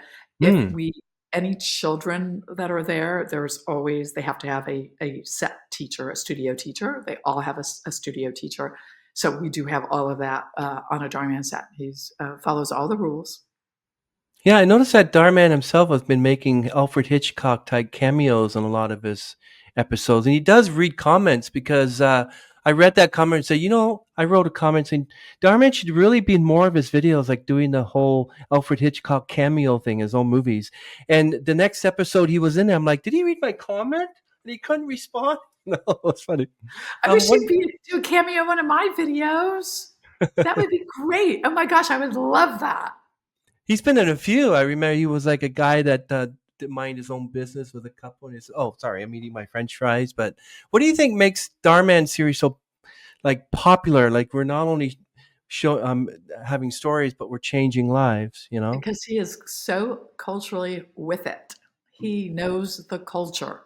He knows, I'm sure he's got people that, I mean, if you read these are current. These scripts are current. They are happening. They're using the current Gen Z lingo that's changing, like literally, like we were using gaslighting. I told a friend, I have a friend named Slangman David Burke. He writes slang and idiom books, and he's really into the Gen Z slang. Really? And I said gaslighting, and he goes, "Oh, Monica, that is so last week." And I go, "How about drip?" And he goes, "Oh, that's so like 2 weeks ago." So so with Dhar Mann, his scripts are very with it, like the whole Minecraft thing. Being I'm not a gamer, surprise. But the whole Minecraft thing, like he literally like talks about these scripts have the detail of, so if you're a gamer, you know what they're talking about, and I think that is part of the magic, is that it's Yeah. very culturally current. I also think these are real life situations. People are losing their stuff I on think you're right. airplanes. I think you're right. Yeah, I've seen that. There's sort of like what was it? This one. You should check it out. Talk about being current. So it's called "Evil Husband Gets Karma from Wife," and that was posted on May 30th. And the woman, and that's the one with Ricardo. The woman, like, where did she get her acting style from? And her husband, like, he plays the one that beats her, and he loses his job. It doesn't have the I he did didn't have one. the cast on here. He didn't put the cast, but she was really good. And when you get someone who has to pretend that they're, acting to be like abused woman, and her husband who has to play that part, what's going through his mind? Saying, "I have to be someone I'm not," and she's like, "I have to be in this marriage, abusive marriage I'm not." I was so taken aback, and this is one of the best episodes he's done. It's called "Evil Husband Gets Karma from Wife." Really good. She's a really good actress. Well, I think if it's something that you like can't relate to, like it's not in your life, you've never been abused by your husband, then you would want to go out and talk to people who have. And you can go on the internet and see interviews. You can read about abuse, and Yeah. and you can relate it to, like, maybe when you were a kid, there was somebody that used to beat you up in the playground, and then that's getting physically beat up. Really? No. I was bullied when I was a kid. I could send Mr. Man himself 40 scripts on basically my first year in public school. Really, I was bullied. And I had to go to high school reunion 3 weeks ago to see if I could get some closures and some of my bullies, but none of them were there. And I'm like, that's good. But at least I was able to get closures with other people and made friends. And Probably in prison. Probably in prison. I remember when I was a kid I went to Catholic school, and I remember Robbie Maggard. Robbie Maggard was the biggest bully ever, and he had 2 silver teeth here because somebody hit him with a bat. He played baseball and he got hit with a bat by accident, and he had 2 silver teeth, so he was almost like, I don't know, like some like Jaws robot. Yeah, James and he was a big guy. He was a big guy. And I remember the movie Airplane came out, which is, a parody on all the airline movies that they used to do in the 70s. And there was a scene where there's a nun, the plane is coming down, and she's praying, and the woman next to her is just panicking and screaming. And so the nun goes, Father, Son, and backhands are in the face, like, stop it. So Robbie decides, so being Catholic school, we said a prayer when class would start. And Robbie did that to me. He does the sign of the cross, and he whacks me with the back of his hand just to be funny. Wow. And so that started our little war through 3rd, 4th, 5th, and 6th grade. And here's the funny part. This is how it ends. So, he tormented me for 4 years. And in 6th grade, we're all kind of growing up, looking a little different. He comes up to me. I kid you not. I wish I could meet with him and talk with him about this. He comes up and he says, I just want you to know I really like you. After 4 years of tormenting me physically, being a bully, and he tells me that he really likes me. And I just looked at him and I like, are you out of your mind? Are you crazy? Wow. Then Melissa and I like me. Melissa liked me. Just kidding. Maybe, right? You never know. People are crazy. People, everybody ticks a different way. But I think in these parts where you've got to play something that there's no relevance for you, you can find relevance. It may not be the exact situation, but it could be getting beaten up on the playground. It could be being verbally abused by someone, how that made you feel. I had to, in one, there was something I had to do where I had to, I know it was. I had a scene. It was a scene I had for scene class. It was from the play, not Brighton Beach Memoirs, not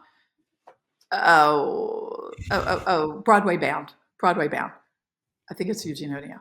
And the scene opened with a phone call, and I just found out that my husband is cheating on me. We just had the conversation of the scene before. This is the next day.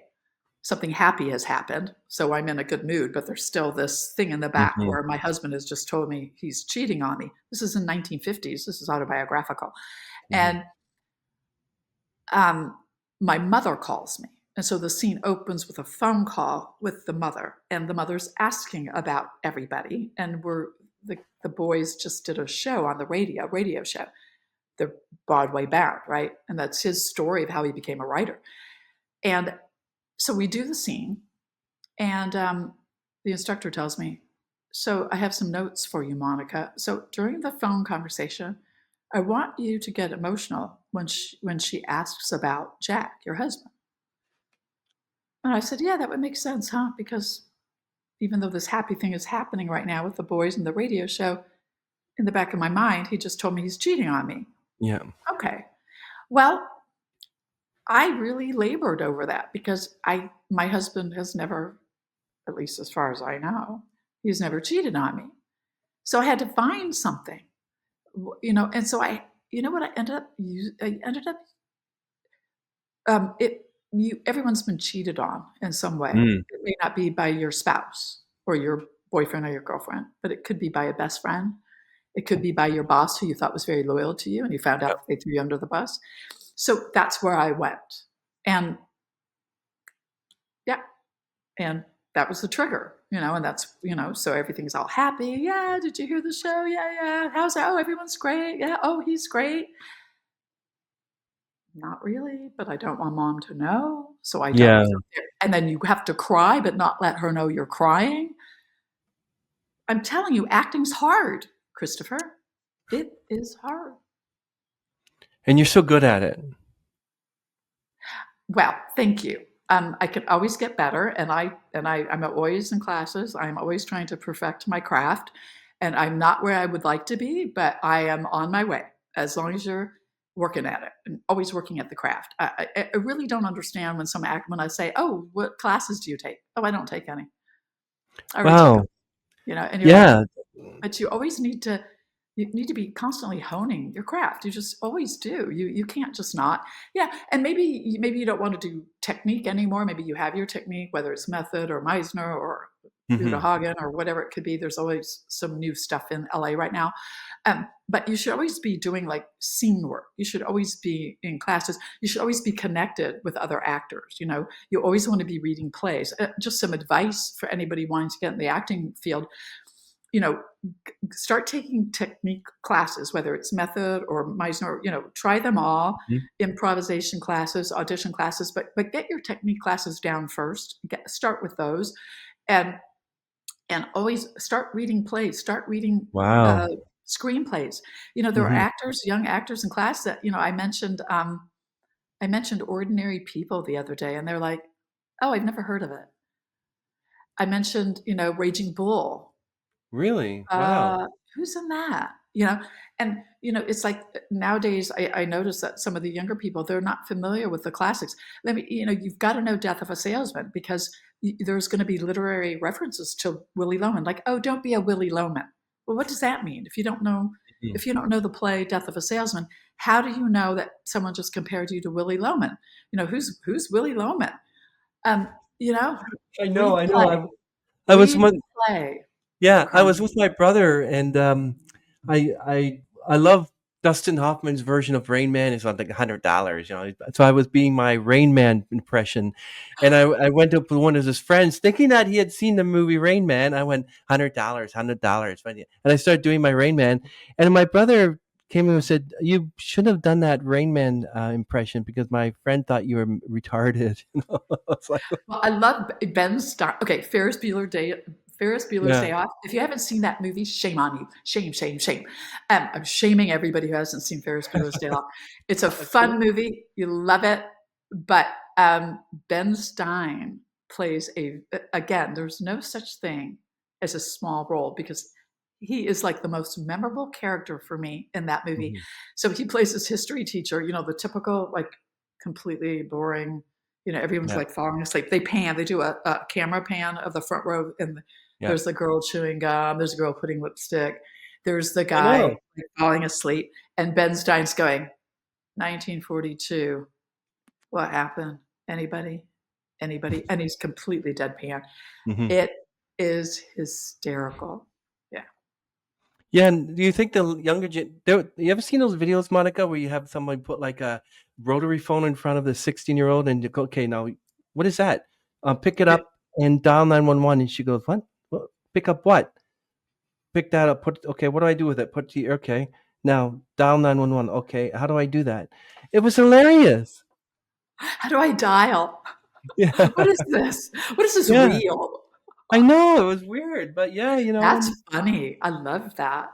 That's But yeah, great. but then I met an elderly gentleman when I was having my iPhone in my hand, and he said, "What's that?" I said, "That's an iPhone." An iPhone. What is that? So I had to, like, he said he still had the rotary phone. He didn't have a computer. He didn't own a voice answering machine.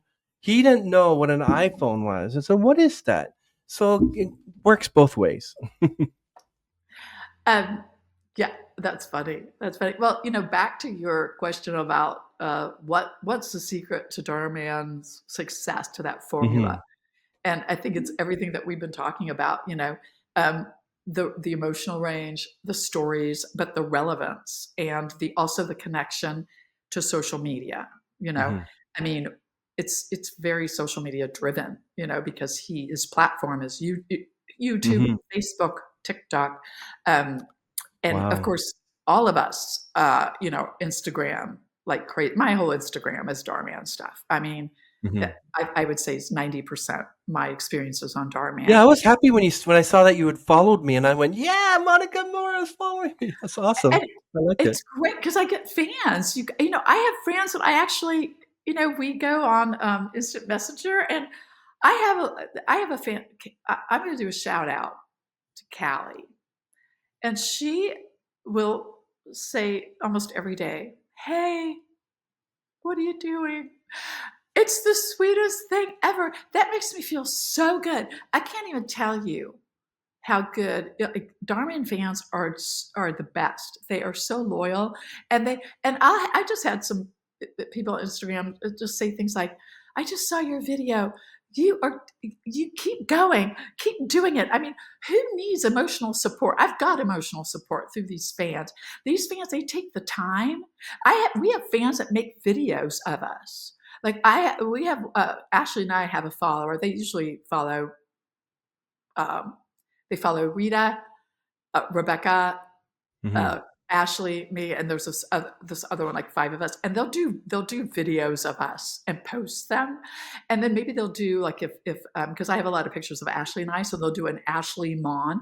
I have one guy, Connor, and he likes to call Ash and Mon. Oh, And wow. it just makes you feel good, and you're so connected.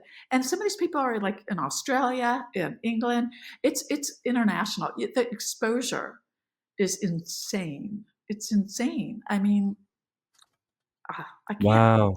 I can't like say enough of positive Well, stuff about Dhar Mann and what his secret is. His secret is inclusivity. Everybody's in this. You know what I mean? It's inclusivity. It's life. It's life now. It's current life. Um, it's current lingo. It's current situations. It's what's going on now. It's problems that we're facing. There's Karens out there. There are people that are bullying people. It's like everything's out in the open. It's like, let's embrace it. Let's find out how to deal with it, and let's know that if you're going to be toxic, your life is probably not going to go that great. And it's all about love and support. I can't wait till this next video that I just did with Devin Sweetley and IJ Samet. was that where you is that where you're an FBI agent? Yes, that's all we're going to say about it because I don't want to give anything away. But when that drops, you're going to love the story.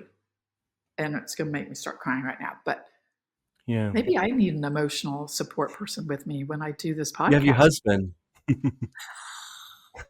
He'll be able to stop crying. Jeez. You baby. That's funny. Yeah, talking about Callie, I had Callie Walker on my show too about 6 months ago. She's nice, and Vanessa Nottingham is nice. I had her and Bavika, Yeah. of course, but yeah, I've had like 7, 8 of them, and I just love the series. I love learning from it. And that's what I want to do. Darman even said himself that he started his videos just on the comfort of his own couch. That's all you need to do. And look where he is: 15 million views for this, 20 million views for that. I'm like, whoa, maybe I should start getting up and I doing know, videos on my 20 couch. million. I know. Yeah. I just posted on Instagram one of my the video with the hairdresser, and it has. I think at the time I posted, it was 1.6 views. I thought, that was a lot for me, but there are some where it's 20 million. I mean, I'm curious to see what Evil Maid has done because Evil Maid was like a couple of years ago. But yeah, you can't get that kind of exposure. I mean, my goodness, that's a lot of views. A lot of Can views. Yeah, can I ask you something? I know that Sarah Molesky and a few others from Darman, I think Maura Marone, Mari Maroni, I think, they went over to Super Mission. Has Super Mission ever reached out to you to be on their show as well? I don't watch it. I know No, there was. I know it's a Darman type thing, but it's totally different. Darman is well. I think Darman started everything. I think people are trying to jump on those coattails, but he's the originator. He's the original. I mean, Hmm. um, but he started this over. It's got to be about 12 years now. and then he got his studio. His studio he just got in 2020. So I didn't start long after he got the studio in Burbank. But his organization has been a long time in coming. It wasn't overnight. It was a lot of work. You know how they say about overnight. Overnight means that it was a lot of work went into it. It's just that people started to notice it and go, oh, he's this overnight success. No, tremendous amount of work, an organization. And of course, he's a super smart businessman. So, a lot of talent. So a lot of people are trying to do the same thing. And that's fine. But I don't know much about that. I think the writing on Dhar Mann is way better than some of the other, the competition. But I'm a little biased, because I feel like I consider myself a Dhar Mann actor. So, yeah. But yeah, there's going to be people that want to compete, and competition's healthy, keeps you on your toes. Yeah, and his wife actually owned Live Glam, and he's part of it too. And I think they just had a child. But oh yeah, I forgot. So Angelina Kerner was on my show as well. She's nice. She was a Christmas episode. So Oh. and she actually reached out to me, and I was like, "Whoa, a Dhar Mann actress reaching out to me!" So I was happy because she wants to do the rounds. But it's amazing though that just the people are reaching out to me. I'm going to tell you right now, my June is already filled, and July is getting there, and I'm like, yes, I love it. I'm on over 300 episodes now. I'm really happy about that. That is so awesome, Christopher. That is amazing. Well, podcasts are such a big deal. No, you need to. Yeah, that's the bandwagon people need to be jumping Yeah. on, and hopefully it gets. You can never have too many viewers. Never. So No. hopefully this. We really appreciate that you really like to talk about the Dhar Mann videos, and you personally watch them. And you Yeah. said that they've helped you in your life. And that's what I don't want to speak for Dhar Mann, but I would imagine that he wants people to learn something. I think the other thing, one more advantage to success or secret to success is that, I think parents are so busy these days. So busy, especially, in LA. I mean, my gosh, to live in LA, whew, a lot of people have more than one job. It's no longer that traditional, oh, we just have one job and I'll have it for 30 years. No, it's like I have several jobs to make it in Los Angeles. And I think parents, are trying to, uh, you need a roof over your head. You have kids, you got to take care of your kids. And so I think they don't have the time. They put it on the teachers maybe to grow and nurture the kids and what's right and what's wrong. And I think there's a big hole, and so I think Dhar Mann kind of helps. It's like, yeah, there's going to be mean people in the world. You got to deal with them. But guess what? They usually get their comeuppance. People do change. People do have arcs. That mean person might have been mean because this or that, and then you helped him be a better person. So I think with Dhar Mann, there's a message of There let's is. just be nice to each other. Yeah. Let's love each other. Let's support each other. And if you don't want to go along with that, your life is going to be hard. You're going to make your life hard on yourself. It's If true. you're a toxic person, right? Yep. And on my YouTube channel, I put the best of Dhar Mann videos, which included your recent ones, of course. 295 I have so far that I collected over 3-4 years. And I'm hoping that people will watch them and one of them might resonate with them. And yeah, I like doing that. I just love the series. And I think whoever the writers are, and I don't know how many they do, but they usually, you said over 700 maybe. But they release them Tuesday and Thursday. But I found that Dhar Mann had actually released one today. There should be a release every day. Every day? There should be a video that comes out every day. Oh, wow. That's what I heard. Yeah, it used to be. I can't remember what it used to be, but I remember when they were talking about that he releases a video every day. And that's the other, because you know how it is with social media. If you do Instagram and then you don't post for a while, you lose viewers. Well, he's there all the time, and that's the other secret too, is that he knows that business. He knows that platform. He's brilliant. He's a nice guy. I don't know him personally, but I have seen him. He is running around on set. There's a huge studio in Burbank, so sometimes it's hard to run into him because it's enormous. Like it I has can a plane understand. inside of it, so that's how big it Well, is. So, you know, but you he's don't there, know he's how very hands on. yeah, you don't know how good my week went when I reached out to you on Instagram and you said, "Yes," I can't. Yes, I love to be on your show. I was just so excited. I'm like, I loved it, and I'm like, I'm just wow, excited that someone knew about me. Jeez. yeah. And look, 2 hours and 18 minutes, and you know what? And you weren't like bothered by that. And I had one guy on, and it I was love to 2 hours. talk, Christopher. It was like two hours long. And then he said, "Oh, I only allow people to interview me for 45 minutes." I'm like, "Then why did you give me 2 hours?" Because I liked your questions. I loved your questions, and I'm like, "Yes." Like, if to get someone just wants to ask me questions, oh my gosh, what an honor that is. What an honor. Yeah. You are allowing me to be a part of your show. Hmm. I am half of Yes. the show. That is insane. Who wouldn't appreciate that? Well, clearly I need a lot of attention. So Monica, I think I've held you too long, but I know you like to talk. But yeah, this is great. Thank you so much. I really appreciate can I that. give a shout out to our fans? Can Sure. I just say really fast? Go I just ahead. want to tell, I hope I can do this without crying. I just want to tell you how much we love your support. Whether it's support for me or any of the other Dhar Mann actors, we love our fans, and we know it's all about the fans, and we do it for you. We really appreciate that you watch. We have people that watch like every single video, comment, love it, love it, love it. Thank you from the bottom. I'm going to speak for all the Dhar Mann actors, Mhm. and for myself especially. Thank you so much. We love it. We love you. And Christopher, I love that you had me on. You're a Dhar Mann fan too, so Yeah. love you. Thank you. Who knows? I might even post this clip on Instagram, and this might bring everyone from Dhar Mann on Do it. on my Do it. show. Do it. Yeah. Yeah. I think I'm going to do that. Okay, Monica, thank you so much, and I hope that we can Thank you, still Christopher. communicate. Don't let's still communicate and talk. Maybe we'll have you on again. When I Great. post this, Love to. I'm going to do like a timestamp and everything on it as well, and I'm going to Perfect. post the whole thing except for the editing of the clips and everything. And yeah, I love that. Thank you so much. I really I had the appreciate best that. time. I love it. Thank you. I had the best Yeah. time. I would love to come back again. I can't wait for this to come out. Oh yeah, I'm looking forward to having this set up. Okay, everyone, we're going to end the stream. Wait there, right there, Monica. I'm going to talk to you a minute. Okay, everyone. Thank Monica you. Mauro, everyone. Bye. Woo! Dhar Mann, actress, Dhar really Man. wonderful. Dhar Man lives. Yes. Bye, everyone.